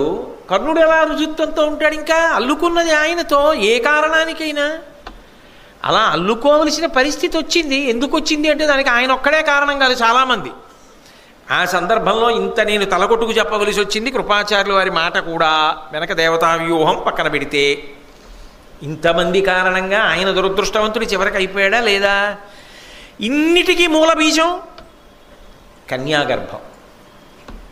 ఇంత ప్రమాదహేతు సుమ చెప్పడం భారతం యొక్క ఆంతర్యం. అందుకే భారతం ఎంతో పూర్వాపర విమర్శ చేస్తే తప్ప ఒక పట్టాన అందేటటువంటి అమృతం కాదది. కానీ అందుకే వింటే భారతం వినాలి అన్న సామెత ఎందుకు వచ్చిందంటే నిజంగా భారతం వింటే ఓ ఇలా ఉండకూడదా, ఒక్కొక్కసారి ఒక మాట ఇంత తిప్పుతుందా, ఇన్ని మలుపులు వస్తాయా, భారతం అంటే ఇలా ఉంటుందా, జీవితం అంటే కూడా అలాగే ఉంటుందా అని కృపాచార్యులు వారు అనుకున్నాడా? ఏదో మంచిగా అన్నాను అనుకున్నాడు. ఎంత తిరిగింది మాట అంతే. ఒక్కొక్కసారి మంచిగా అన్నామని మనం అనుకుంటాం, కానీ అది ఎంత మలుపులు తిరుగుతుందో ఎవడికెరుక. కాబట్టి భారతం జీవితాల్ని ఆవిష్కరించి చూపిస్తుంది. మళ్ళీ ఎక్కడ కలుసుకున్నారు అంటే ద్రౌపదీదేవి యొక్క స్వయంవర మంటపంలో కలుసుకున్నారు. అక్కడికి వచ్చినప్పుడు పాండవులు చచ్చిపోయారన్న అభిప్రాయంతో దుర్యోధనుడు ఉన్నాడు. వాళ్ళు బ్రాహ్మణ వేషాల్లో ఎదురుగుండానే ఉన్నారు. అది వాళ్ళకి భగవద్ అనుగ్రహం. ఏమంటే వేషం కడితే మాత్రం తెలియడండి. భీముడు వేషం కడితే గుర్తుపట్టలేకపోయామండి అంటే ఎవడైనా నమ్ముతాడా? అర్జునుడు వేషం కడితే తెలియలేదండి అంటే ఎలాగా చెప్తారు చెప్పండి? ఏదో మనకి చలనచిత్రాల్లో ఏదో ఒక్కొక్కసారి కథానాయకుడు వేషం మార్చుకొని కొంచెం భాష ఒకటి మార్చి మాట్లాడతాడు. మాట్లాడేటప్పటికి ఆ ఎదురుగుండా ఉన్న ప్రతినాయకుడు వచ్చినవాడు నాయకుడు కాడు అని బురిడీలో పడిపోతాడు. చూస్తున్న మనకే తెలిసిపోతుంది. అదేంటో మనం చూస్తేనే తెలిసిపోతుంది కదా, కొద్దిగా గడ్డం పెట్టుకున్నాడు ఏదో ఇలా మాట్లాడుతున్నాడు, అంత అమాయకుడు ఏమిటిదా ఆ ప్రతినాయకుడు ఆ మాత్రం కనిపెట్టలేకపోయాడు అనిపిస్తుంది. కనిపెట్టలేకపోతేనే చలనచిత్రమై 30 రూపాయలు ఇచ్చి చూస్తారు. అలా కనిపెట్టేయకుండా వాడు మాత్రం ఏం చేయగలడు? ఆ నాయకుడు అలాగే ఉంటాడు. ఆయన ఏం చేసినా ఆయన తేజస్సు అంతే. ఆయన్ని మీరు ఎంత ఎలా అలంకారం చేసినా ఆయన తేజస్సు అలా బయటపడిపోతుంది. ఒకడ 5గురు, మరి 5గురు బయటపట్టలేదంటే ఏమనుకోవాలి? మళ్ళీ దేవతా వ్యూహం అనే అనాలి. నేను ఎక్కడెక్కడ నేను పూర్ణ చేయడానికి అవకాశం ఉండదో అక్కడక్కడ దేవతా వ్యూహం అంటూ ఉండాలి. అలా అనడానికి కారణం కృష్ణుడు ఒక్కడికి కనపడడం ఏమిటి, ఆయన గుర్తుపట్టడం ఏమిటి? ఆయన భగవానుడు కనుక ఆ మాయ వీళ్ళ ఎందు ఇంకోలా అన్వయమైంది. ఎందుకంటే వాళ్ళ క్షేమం కోసం ఆయన అనుగ్రహం వాళ్ళకు ఉంది. కథాపరంగా అంతే కదా. మొన్ననే కదా చెప్పాను నేను కృష్ణుడి గురించి మహాభారతంలో శ్రీకృష్ణుడు అని. కాబట్టి ద్రౌపదీదేవి స్వయంవరం ప్రకటించారు అనేటప్పటికీ నేను చేసుకుంటానని ఉత్సాహపడి అందరూ బయలుదేరారు. చూడండి, మైనస్ మార్కులని పెడుతూ ఉంటారు లోకంలో. లేకపోతే ఏమవుతుందంటే అంచనా వేసి పెట్టేస్తారు. అలాగే ద్రౌపదీదేవి స్వయంవరంలో ఏమిటంటే చాలామంది వస్తారట. అద్భుతమైన కన్యట, యజ్ఞసేని, యజ్ఞకుండంలో పుట్టిందిట. ఎవడు కొడతాడో మత్స్యయంత్రం అని చూడ్డానికి వచ్చిన వాళ్ళు కూడా ద్రౌపదీదేవిని చూసిన తర్వాత పోనీ ప్రయత్నిద్దామన్నారు. అంటే మైనస్ మార్కులు లేవుగా, అందుకని ఎత్తితే ఎత్తుతాడు. వాడు అదృష్టం బాగుందనుకోండి ద్రౌపదీదేవికి భర్త అయిపోవచ్చు అని. ఎత్తలేకపోయాడు అనుకోండి అందరినీ నవ్వినట్టే నవ్వుతారు, పక్కకి పోతాను, అంతే కదా. అందుకని వచ్చిన వాళ్ళందరూ పరీక్షించుకున్నారు. ఆ ద్రౌపదీదేవి కళ్యాణం మనుష్యుల యొక్క మనస్తత్వాల్ని ఆవిష్కరిస్తారంతే. అలా ఉండకూడదు, అలాంటి నవ్వు నాకొద్దు, నా సమర్థతని గుర్తెరిగే నేను చేస్తాను, లేనిది నేను చేయను అన్నవాడు గంభీరమైన వ్యక్తిత్వం ఉన్నవాడు. కాబట్టి వాళ్ళందరూ వచ్చినట్టే శిశుపాలుడు వచ్చాడు, జరాసంధుడు వచ్చాడు, దుర్యోధనుడు వచ్చాడు, కర్ణుడు వచ్చాడు, శ్రీకృష్ణుడు వచ్చాడు, బలరాముడు వచ్చాడు. కానీ వాళ్ళు ద్రౌపదీదేవిని వివాహం చేసుకోవడానికి వచ్చారు అని మాత్రం అనకూడదు ఎవరు శ్రీకృష్ణ బలరాముల విషయంలో. వాళ్ళు వచ్చిన ప్రయోజనం ఏమిటో అక్కడే తెలిసిపోయింది. మీరు శ్రీకృష్ణుడి విషయంలో విన్నారు కూడా. ఆయన అక్కడికి రావడానికి ప్రధాన కారణం పాండవ సంరక్షణ. సరే, ఒక్కొక్కళ్ళు వెళ్ళారు. ఆ ద్రుపద మహారాజు గారు చెప్పిన మాటలు విన్నారు. అలాగే దృష్టద్యుమ్నుడు చెప్పినటువంటి మాటలు కూడా విన్నారు. ఆ దృష్టద్యుమ్నుడు చెప్పాడు, ఇక్కడ 5 బాణములు ఉన్నాయి, ఇదిగో మత్స్యయంత్రాన్ని పెట్టాం పైన. ఈ మత్స్యయంత్రం అనేటటువంటిది భౌతికమైన యంత్రము కాదు, ఇది ఒక ముని విద్యకి సంబంధించినటువంటి యంత్రం. అందుకే అర్జునుడు తిన్నగా బాణప్రయోగం చేయలేదు దాని మీదకి. అది ముని విద్య అన్నప్పుడు ఆయన అనుగ్రహం కలగాలి. ఆయన అనుగ్రహం కలగాలి అంటే ఓ ముని నా బాణము యంత్రమును భేదించగలిగిన శక్తి నిమ్మని దానికి ప్రదక్షిణం చేసి నమస్కారం చేయాలి. అందుకే ప్రదక్షిణ నమస్కారాలు చేసి కొట్టాడు. మిగిలిన వాళ్ళు వెంటనే బాణం తీసి కొట్టే ప్రయత్నం చేశారు. అది ముని విద్య. ఎలా వశపడుతుంది? వశపడదు. దృష్టద్యుమ్నుడు చెప్పాడు, ఈ 5 బాణములతో ముని యొక్క మంత్రశక్తితో ఏర్పాటు చేయబడినటువంటి ఈ మత్స్యయంత్రాన్ని ఎవడు కొడతాడో వాడికి నా చెల్లెలు స్వయంవరంలో వరమాల వేసి భర్త స్వీకరిస్తుంది అని. ఎవరెవరో ప్రయత్నించారు, తర్వాత దుర్యోధనుడు చెప్తే కర్ణుడు కూడా ప్రయత్నించాడు. ఇందులో మొదట జరాసంధుడు ప్రయత్నం చేశాడు. ఆ జరాసంధుడు ప్రయత్నం చేసినప్పుడు అసలు వింటి నారిని ఎవలుంటాయి, ఎవలు దేవీ నవరాత్రుల్లో అమ్మవారికి పూజ చేస్తుంటారు. యవగింజ ఎంత ఉంటుంది, యవగింజ ఎంత ఎక్కుతుందో అంత కూడా ఎక్కించలేకపోయాడు అసలు వింటి నారిని. శిశుపాలుడు మినపగింజంతా కూడా ఎక్కించలేకపోయాడు. శల్యుడు పెసరగింజంతా ఎక్కించలేకపోయాడు. కర్ణుడు వెండ్రుగవాసంతా ఎక్కించలేకపోయాడు. ఇక్కడ సమర్థత అన్నదాని ప్రశ్న వస్తుంది. ఎక్కించలేకపోయాడు కర్ణుడు. ఎవరూ ఎక్కించలేకపోయారు అని అందరూ అనుకున్నారు. ఎవరూ ఎక్కించలేకపోయారు అని అనుకుంటున్నటువంటి సందర్భంలో అకస్మాత్తుగా అక్కడ కూర్చున్నటువంటి బ్రాహ్మణులలోంచి అర్జునుడు లేచి వచ్చాడు.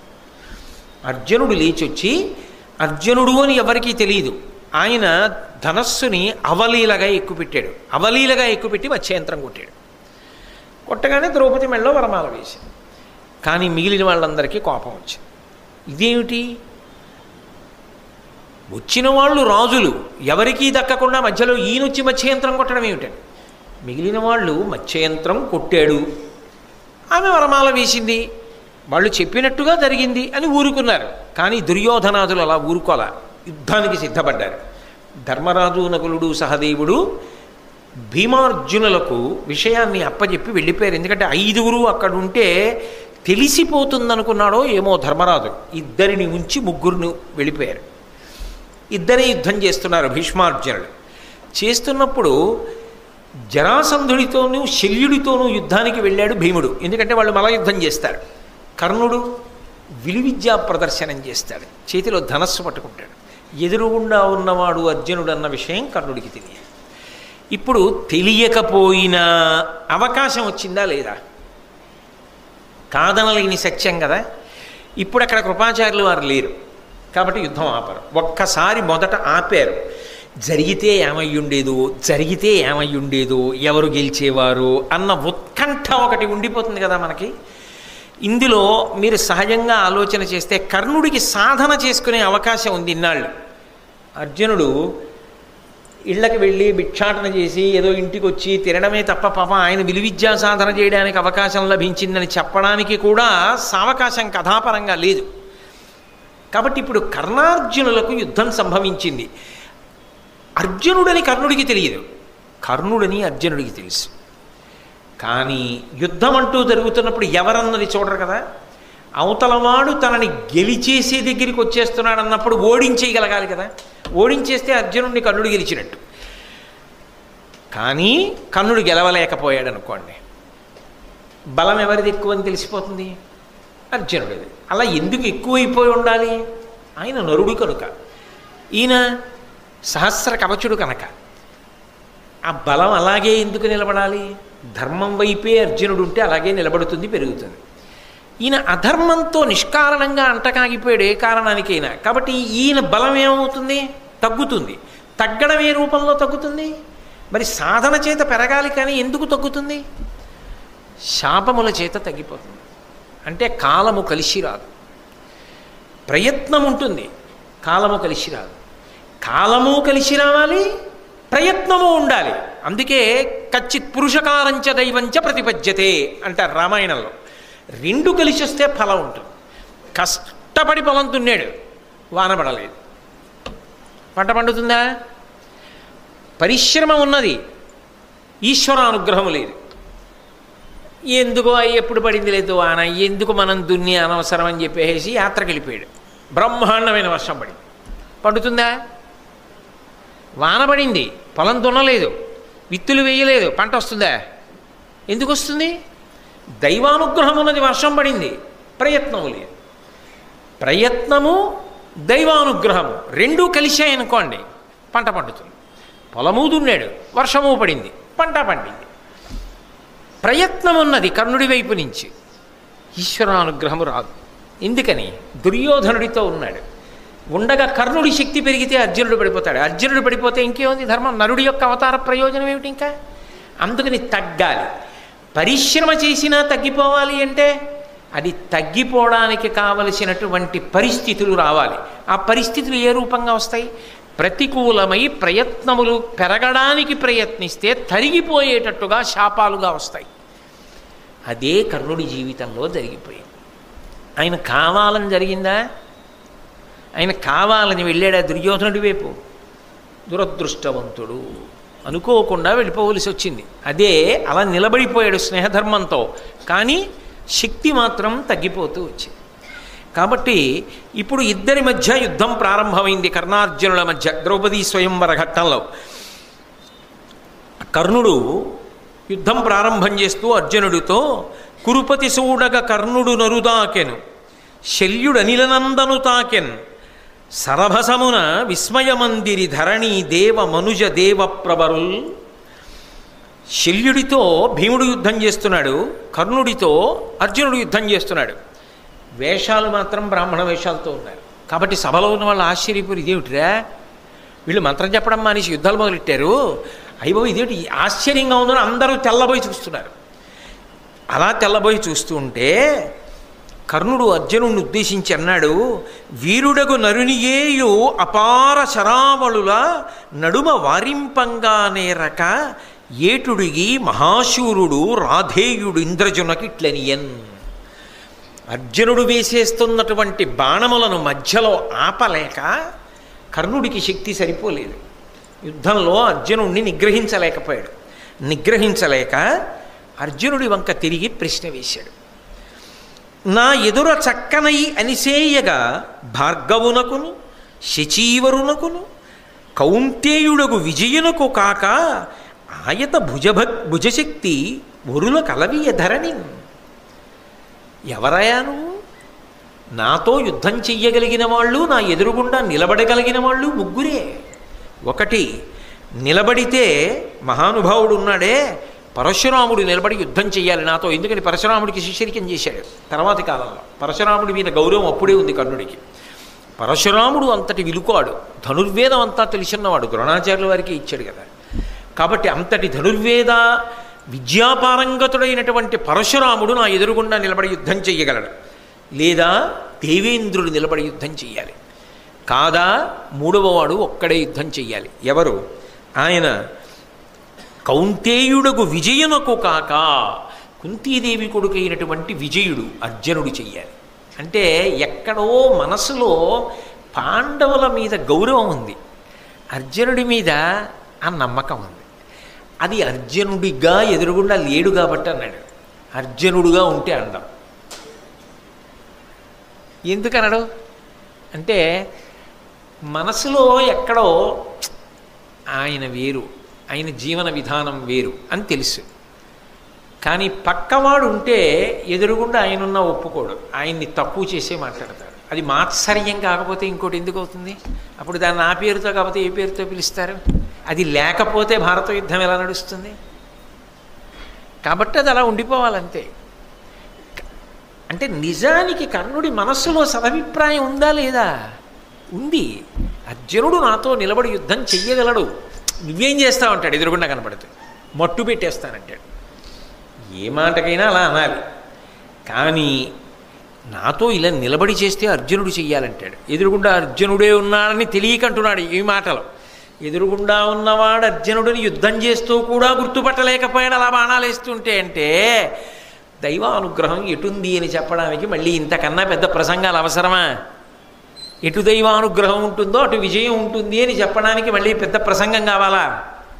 కాబట్టి ఉరుల కలవీయ ధరణి, ఈ ముగ్గురులో ఇంకొకడు ఎవడైనా నాతో యుద్ధం చేయగలడా అని అర్జునుడిని తెలిస్తే ఇంత పెద్ద కితాబ్ ఇవ్వడు. తెలియక సంతకం పెట్టేస్తున్నాడు. పెద్ద కితాబ్ ఒకటి ఇచ్చేస్తున్నాడు, ఒక ధృవపత్రం ఒకటి బహూకరించేశాడు. ఆ తర్వాత తెలిసి సంతకం పెట్టిన వేళ్ళు పీకేసుకుంటాడు. నీవు అప్రాకృత బలుడవు, నీ విక్రమమునకు విల్లు నేర్పునకు మహీదేవకులోత్తమ మిచ్చితి, నావుడు పార్థుండు కర్ణునకు ఇట్లనియన్. అర్జునుడితో అన్నాడు, నీ బలం సామాన్యమైన బలం కాదు, అప్రాకృత బలుడవు. నీది సామాన్యంగా మనుష్యులకుండే బలం కాదు, నీది ఏదో అప్రాకృతమైన బలం. మనుష్యులది కాదు, దేవతా సంబంధమైన బలం. అర్జునుడు ఎదురుగుండా అని కాకుండా చేస్తే అది ఏమిటో చెప్పగలదు. మనసు పక్షపాతం లేకుండా ఉండే అవకాశం ఉండాలి. అలాంటి అవకాశం భారతంలో వెంటనే ఇచ్చేశారు. యుద్ధం చేశారుగా ఇద్దరు ద్వంద్వ యుద్ధంలో. కాబట్టి అర్జునుడితో అంటున్నాడు, నీవు అప్రాకృత బలుడవు, నీ విక్రమమునకు విల్లు నేర్పునకు. నీ విక్రమం ఉంది అంటే పెరిగిపోవడం, ఉత్సాహంతో కమ్ముకొని రావడం యుద్ధంలో. అసలు ఆ విల్లు పట్టుకోవడం, ఆ బాణాలు వేయడం, అబ్బొబ్బొబ్బా, మహీదేవ కులోత్తమ మెచ్చితి. బ్రాహ్మణుడు అనుకుంటున్నాడు, అందుకని మెచ్చుకున్నాను. నావుడు పార్థుండు కర్ణునకు ఇట్లనియన్. కంఠం పట్టైనా గుర్తుపట్టద్దండి, ఏమనుకోవాలి అంటే నేను 10 మాటలు అనక్కర్లేదు, దేవతా వ్యూహము, ఆ మాయ అంతే. మమ మాయా దురచ్చయ. ఆ ఈశ్వరుడి మాయని అతిక్రమించగలిగిన వాళ్ళు ఎవరు ఉండరు. ఆ కృష్ణమాయ అందుకొచ్చాడు అక్కడికి. అర్జునుడు అన్నాడు, ఏను నీ చెప్పిన వారి లోపల ఎవ్వడగాను, కానీ నే సర్వశాస్త్రాస్త్ర విద్యలకడు ప్రసిద్ధుండా, భూనుత బ్రహ్మతేజోధికుడా, నిన్ను పోరిలో నోర్వగానున్న వీరుండా, ఒండు తక్కి లోగక చక్క నిలుము. బాహ్యంలో ఈ పద్యం జరిగితే ఒకలా అర్థం వస్తుంది, ఇంకోలా జరిగితే ఇంకో అర్థం వస్తుంది. నువ్వు చెప్పిన వాళ్ళల్లో నేను ఎవరినీ కాను, కానీ సమస్త అస్త్రశస్త్ర విద్యలు నాకు తెలుసు, నాకు బ్రహ్మతేజస్సు ఉంది. కాబట్టి నిన్ను యుద్ధంలో ఓడించడం నాకు పెద్ద విషయం కాదు. మాటలెందుకు, బాణాలి. ఇది ఎవరు ఎప్పుడన్నమాట. ఇప్పుడు ఎవరంటున్నారు? ఎవరు అమ్మో చాలా గొప్ప యుద్ధమో, నువ్వే సామాన్యుడు కావు, అప్రాకృత బలుడు అని అంటున్నవాడెవరు? మరే ఆ స్థానాలు అని అర్జునుడు అన్నాడు. అయితే ఇక్కడ ఒక అనుమానం వస్తుంది, అసలు ఏం మాట్లాడుకుంటే ఊరుకుంటే గొడవ వదిలిపోతుంది కదా. ఏను నీ చెప్పిన వారి లోపల ఎవ్వడగాను, నువ్వు చెప్పిన వాళ్ళల్లో నేను ఎవరినీ కాను అని చెప్పడంలో ఖచ్చితంగా అబద్ధం చెప్పాడా లేదా? అబద్ధం చెప్తే మరి తేజోక్షేమే కదా. అలా ఎందుకు అసలు అన్నాం? నవ్వి ఊరుకుని బాణాలు ఇస్తే గొడవ వదిలిపోలే ఎందుకు అన్నట్టు? కానీ దీన్ని విరిచి అనండి, ఏను నీ చెప్పిన వారి లోపల ఎవ్వడగాను, నువ్వు చెప్పిన వాళ్ళల్లో నేను ఎవరిని కానని నువ్వు అనుకుంటున్నావు. సరిపోయిందిగా. అర్జునుణ్ణి వాక్యాన్ని కొద్దిగా తిప్పితే అబద్ధం ఎక్కడ అన్నాడు? నిజమే అన్నాడు. అలా కాకుండా అనండి, నేను ముగ్గురులో ఎవరినీ కాను. కర్ణుడికి అలా అర్థమైంది, అర్జునుడు ఇలా అంటున్నాడని లోకానికి అర్థం అవ్వాలి. ఆయనకి అబద్ధం దోషం ఎక్కడొచ్చింది? అది దైవానుగ్రహం. వాక్కుతో పాటు బాణం కూడా అలా నడవడం, రెండు. కాబట్టి ఏను నీ చెప్పిన వారి లోపల ఎవడగాను, కానీ నే సర్వశాస్త్రాస్త్ర విద్యలకడు ప్రసిద్ధుండా. నిజమేగా. భూనుత బ్రహ్మతేజోధికుడా, ఎన్ని వేల సంవత్సరాల తపస్సుంది నరుడిగా, ఎక్కడ అబద్ధం? నిన్ను బోరిలో ఓర్వగానున్న వీరుండా. నిజమేగా. కర్ణుడితో యుద్ధానికి ఆయన పుట్టాడు, అర్జునుడితో యుద్ధానికే ఈయన పుట్టాడు. అబద్ధం ఎక్కడుంది? ఒండు దక్కి లోగక చక్క నిలుము. ఇప్పుడు వదిలినా తర్వాత వదలం. నేను వదులుదామన్నా మన ఇద్దరిది వదులుకునే సంబంధం కాదు, ఇద్దరం ఎవరో ఒకళ్ళం వెళ్ళిపోయే వరకు ఇలా కొట్టుకోవలసింది. కాబట్టి యుద్ధంలో నిలబడి బాణాలు వేయి, మాటలెందుకు అన్నాడు అర్జునుడు. కానీ కర్ణుడు నిన్ను ఓడించడం సాధ్యం కాదు అని తన ఓటమిని అంగీకరించినట్లే వెళ్ళిపోయాడు. కాబట్టి అసలు అర్జునుడు ఎవరో తెలియని సందర్భం ఒకటి ఏర్పడితే, స్వేచ్ఛగా యుద్ధం చేయవలసి వస్తే, అర్జునుడు అని తెలియనప్పుడు కొంచెం భయపడడానికి అవకాశం తగ్గిపోతుంది కదా. ఇప్పుడు మీలో మహాభారతం 18 పర్వాలు ఔపోసన పట్టేసి పుస్తకం అక్కర్లేకుండా పద్యం చెప్పేయగలిగిన వాళ్ళు, దాని మీద వ్యాఖ్యానాలన్నీ చెప్పేయగలిగినటువంటి ఒక మహావిద్వాంసుడు నా ఎదురుగుండా కూర్చుని ఉన్నాడు అనుకోండి, అలా కళ్ళు మూసుకుని అన్నీ వింటూ ధ్యానంలో, నాకెంత భయంగా ఉంటున్నప్పుడు. ఆయన అమ్మ బాబోయ్ కళ్ళు మూసుకుని ఎంత ధ్యానంతో ఎలా వింటున్నాడో, అని ఆయన యొక్క గొప్పతనం ఏమిటో సభలో అలా ముందు కూర్చొని అంత ధ్యానంతో అలా వింటుంటాడు ఆయన అని నాకు తెలిసిపోయింది అనుకోండి, నేను చెప్పగలనా? నేను చెప్పలేను. ఆయన ఎవరో నాకు తెలియదు అనుకోండి, నేను చెప్పగలను కదా. ఎందుకని ఆయన ఎవరో నాకు తెలియదు కాబట్టి నాకు పనికొస్తుంది. ఆయన ఎవరో నాకు తెలిసిపోయింది అనుకోండి, నా కర్మదేవుడు ఈయన వచ్చారు సభలోకి, ఏం చెప్తే ఏమొస్తుందో వేరికి దిగిన తర్వాత అలా ఎలా చెప్పావు ఈ పద్యానికి, ఈ అన్వయం ఎలా చెప్పావు అని అడుగుతారేమో లోపలికోసారి రాని అని వాక్య నిర్మాణంలో తడబాటు వస్తుంది కదా. ఏమిటో అలా కళ్ళు మూసుకొని అలా ఆలోచిస్తున్నాడు, పక్కవాళ్ళు పొడిచినా బహిర్ముఖుడు అవ్వట్లేదు, ఎంత ధ్యానంలో ఉన్నాడో, నేను సరిగా చెప్తున్నానో చెప్పట్లేదో అని మనసులో ఒక భయం ఉంటుంది కదూ. అది ఆయన ఎవరో తెలియదు అనుకోండి, నాకు హాయిగా నా ధోరణిలో నేను చెప్పేస్తాను. వేదిక దిగిన తర్వాత ఆయన మహావిద్వాంసుడు, భారతదేశంలో ఇప్పటివరకు భారతం ఆయనలా చెప్పిన వాడు లేడు అని పరిచయం చేశారనుకోండి, రేపు కూడా మీరు ఉంటారా అని అడుగుతారు కదా. కానీ కర్ణుడికి ఇప్పుడు ఆ ఇబ్బంది లేదు, అర్జునుడని తెలియదు. అర్జునుడికి ఆ ఇబ్బంది ఉంది, కర్ణుడని తెలుసు. అయినా గెలిచిన వాడు అర్జునుడు, అయినా ఓడిపోయినవాడు కర్ణుడు. ఎవరెక్కువ? ఇప్పుడు మరింత నిస్సందేహంగా శక్తి అర్జునుడిదే. ధ్రువపడిపోయిందా లేదా? ఖచ్చితంగా ధ్రువపడింది, అందులో సందేహం లేకుండా ధ్రువపడింది కదా. కాబట్టి ఆ ద్రౌపదీదేవి యొక్క స్వయంవర ఘట్టంలో అనుకోకుండా జరిగినటువంటి కర్ణార్జునుల యొక్క ద్వంద్వ యుద్ధంలో ఈ రీతిగా అర్జునుడు కర్ణుడి చేతిలో ఓడిపోవడం, తర్వాత వెళ్ళిపోవడం జరిగింది. ఆశ్చర్యం ఏమిటంటే, నేను ఓడిపోయింది అర్జునుడి చేతిలో, నేను కితాబిచ్చి మాట్లాడింది అర్జునుడికి అని యథార్థానికి కర్ణుడికి తెలియదు. మనం వెళ్ళి అక్కడ ఓడిపోయింది పాండవుల చేతిలో అని దుర్యోధనుడికి తెలియదు. కాబట్టి వాళ్ళు మనసు సరిపెట్టేసుకున్నారు. వాళ్ళు ఏవో మంత్రాలు అవి చదువుకున్నారు, ఏదో యుద్ధం చేశారు. పాండవులు గారు మన ఊళ్ళో ఓడిపోలేదు, గొడవ లేదు. అంతకా సరిపెట్టుకోవాలంటే అప్పుడు ఆ టైంలో ఆ మూడేదండి స్వయంవరానికి వెళ్ళామంటే. చూడండి లోకంలో ఆ మాట వాడితే మీరు తొందరగా పట్టుకుంటారని నేను ఆ మాట వాడాను. ఏమంటే అదే అలా పెలవంగా అలా చేశారు అంటే మూడ్ లేదండి. మూడ్ లేదండి అంటే అప్పుడు ఆ ఉత్సాహం లేదండి.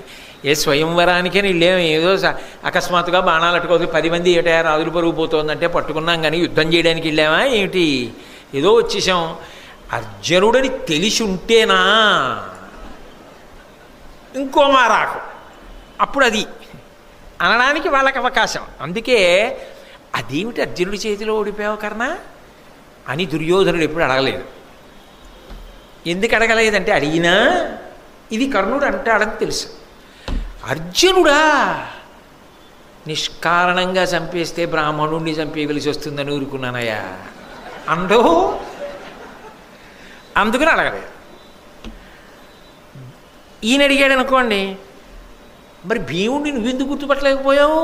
ఆయన గురించేగా రోజు అంత కదా యుద్ధం చేస్తామని కర్ణుడు అడిగితే, అందుకని తేలుకుట్టిన దొంగలు ఎక్కడ ఎవరు ఏ ప్రశ్న వేసుకోలేదు, ఊరుకున్నారు. కానీ కర్ణుడి మీద నమ్మకం పోకపోవడానికి కారణం ఏమిటంటే, అయ్యో ఇప్పుడు నేను మొదట చెప్పింది రెండు విభాగాలు. ఆ విభాగం ఇందాక చెప్పే కదా, అర్జునుడు గెలిచాడు కాబట్టి అని కొన్ని కారణాలు చూపించా. అలా దుర్యోధనుడు ఆలోచించాడు అనుకోండి, అమ్మో ఇలా నమ్ముకుని మనం ఎందుకు వచ్చింది యుద్ధానికి వెళ్ళడం అని అనుకోవాలి కదా. అలా అనుకుండిపోయాడు అనుకోండి, భారత యుద్ధం ఎలా జరుగుతుంది? అందుకని జరగకూడదు.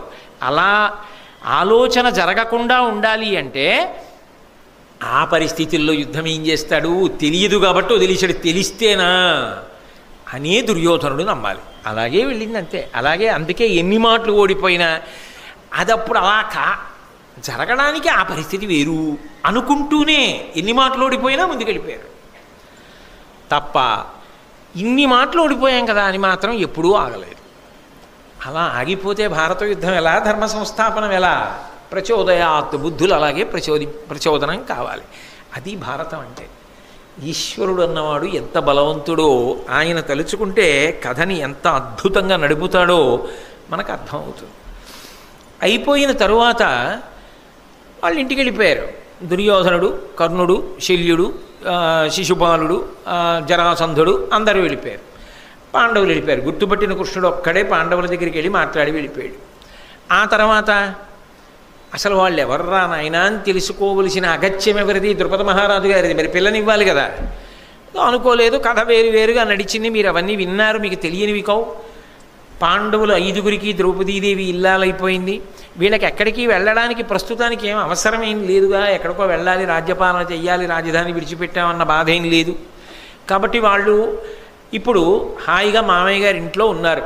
ఉండి 1 సంవత్సరం అయిపోయింది. సంతోషంగా ద్రుపదుడి ఇంట్లో హాయిగా కాలం గడిపేస్తున్నారు. ఏదో 3 నిద్రలకు వస్తారు, అలా 1 ఏడాది నిద్రలు. ద్రుపదుడి ఇంట్లో సంతోషంగా కాలం గడిచిపోతారు. 1 ఏడాది కాలం అయిపోయింది. అప్పటి వరకు తెలియదు. ఈ ఏడాది కాలంలో ఏమైందంటే బలరామకృష్ణులు అంత గొప్ప బలం, అంత గొప్ప స్నేహం అర్జునుడితోటి పాండవులతోటి చేశారు. అక్కడ 2 చెట్ల మానులు బాగా దగ్గరైపోయి, ఇక్కడ ఎలా దగ్గరయ్యాయో అక్కడ అలా దగ్గరయ్యాయి. మరి ఇవి 2ఏగా భారత యుద్ధంలో ఎదురుపడాలి. అందుకని అవి దగ్గరయ్యాయి. అలా దగ్గరైపోతున్నాయన్న విషయం దుర్యోధనుడికి అవగతం లేదు. 1 ఏడాది పోయిన తర్వాత వాళ్ళ దృష్టిలో ఏమిటంటే లక్క ఇంట్లో వాళ్ళందరూ కాలిపోయారు. ఎప్పుడో అయిపోయింది, ఎవరికి తెలియదు మనం ఎంత గొప్ప కుట్ర చేశాం అని ఎప్పుడో మనసులో తలుచుకుని ఆనందపడిపోతూ ఉంటారు అంతే. ఓ రోజున కూర్చుని ఏదో మాట్లాడుకుంటున్నారు కర్ణుడు, శకుని, దుర్యోధనుడు, దుశ్శాసనుడు వీళ్ళందరూ కూర్చుని మాట్లాడుకుంటుంటే గూఢచారులు వచ్చారు. ప్రవేశపెట్టండి అన్నారు. ఏమిటన్నారు? అయ్యా మీకు ఒక పిడుగులాంటి వార్త. మీరు ఏ 5గురు చచ్చిపోయారని గుడ్డల మీద చెయ్యేసుకొని హాయిగా నిద్రపోతున్నారో 5గురు బతికున్నారు. బతికుండడం కాదు, అపారమైన బలాన్ని పొందారు. మీ అందరూ ఎత్తలేని ధనస్సుని ఎత్తినవాడు, మీ అందరూ కొట్టలేని మత్స్యయంత్రాన్ని కొట్టినవాడు అర్జునుడు. శల్యుణ్ణి జరాసంధుణ్ణి పడగొట్టినవాడు భీముడు. చక్కగా 5గురికి ఒక్కతే ఇల్లాలైంది. ద్రుపద మహారాజు గారి అండ లభించింది. బావమరిది దృష్టజ్యుమ్నుడయ్యాడు. బలరామకృష్ణులు స్నేహితులయ్యారు. ఎన్నో వంశాల వాళ్ళు ఇప్పుడు ధర్మరాజు గారికి స్నేహితులయ్యారు. పాండవులు ఎంత భ్రష్టులవుతారని నువ్వు ఊహించావో అంత బలవంతులై ఉన్నారు. ఇప్పుడు నువ్వు ఏది పొందలేకపోయావో అది వాళ్ళు పొందారు. ఎలా ఉంటుంది దుర్యోధనుడి పరిస్థితి? పిడుగు తల మీద పడిపోయినట్టు అయిపోయింది. కర్ణుడి వంక చూశాడు. అర్జునుడా అయితే నేను యుద్ధం చేసింది అన్న తెలియలేదే అని ఈయన. పాండవులు 5గురు అక్కడే ఉన్నారా? ససైన్యంతో ఇంతమంది వెళ్ళాం మనకి తెలియలేదే. వీళ్ళు అయితే ద్రౌపదీదేవితో పెళ్ళి అయిపోయిందనమాట. ద్రుపదుడు మామగారు అయిపోయాడు, దృష్టజ్యుమ్నుడు బావమరిది అయిపోయాడు. ఇంత బలం వచ్చేసింది ఆ పాండవులకి. తలుచుకు బాధపడిపోతున్న వాళ్ళు ఎవరు? వీళ్ళు. సంతోషంగా ఉన్నవాళ్ళు ఎవరు? వాళ్ళు. బాధపడిపోతున్నవాడు సంతోషంగా ఉన్న వాళ్ళ విషయంలో ఇంకా మనం ఏం చేయగలంలే అని ఊరుకుంటాడా? ఇంత సంతోషంగా వాళ్ళు ఉండడం ఏమిటి అని ఆలోచిస్తాడా? ఆలోచించడా? వాళ్ళేదో సంతోషంగా ఉంటే ఈయనంటే బుద్ధి అటువంటిది కాబట్టి ఆలోచిస్తూ ఉంటాడు. వాళ్ళని అలా ఉండనివ్వండి. రేపు 7 గంటలకు కలుసుకున్నప్పుడు మనం ఆ ఆలోచన ఏమిటో తెలుసుకుందాం. ఇప్పుడు మనకెందుకు ఆ కంగారు? ఇప్పుడు దాన్ని ఆలోచించవలసినంత అవసరం ఏముంది? అందుకని రేపు చూద్దాం ఆ విషయం. మంగళాశాసన పరై పదాచార్య పురోగమై సర్వైశ్చ పూర్వైరాచార్యై సత్కృతాయాస్తు మంగళం. మంగళం కౌసలేంద్రాయ మహనీయ గుణాత్మనే చక్రవర్తి తనూజాయ సార్వభౌమాయ మంగళం. ఉమాకాంతాయ కాంతాయ కామితార్థప్రదాయినే శ్రీగిరీశాయ దేవాయ మలినాథాయ మంగళం. సర్వం శ్రీ ఉమామహేశ్వర పరబ్రహ్మార్పణమస్తు. స్వస్తి.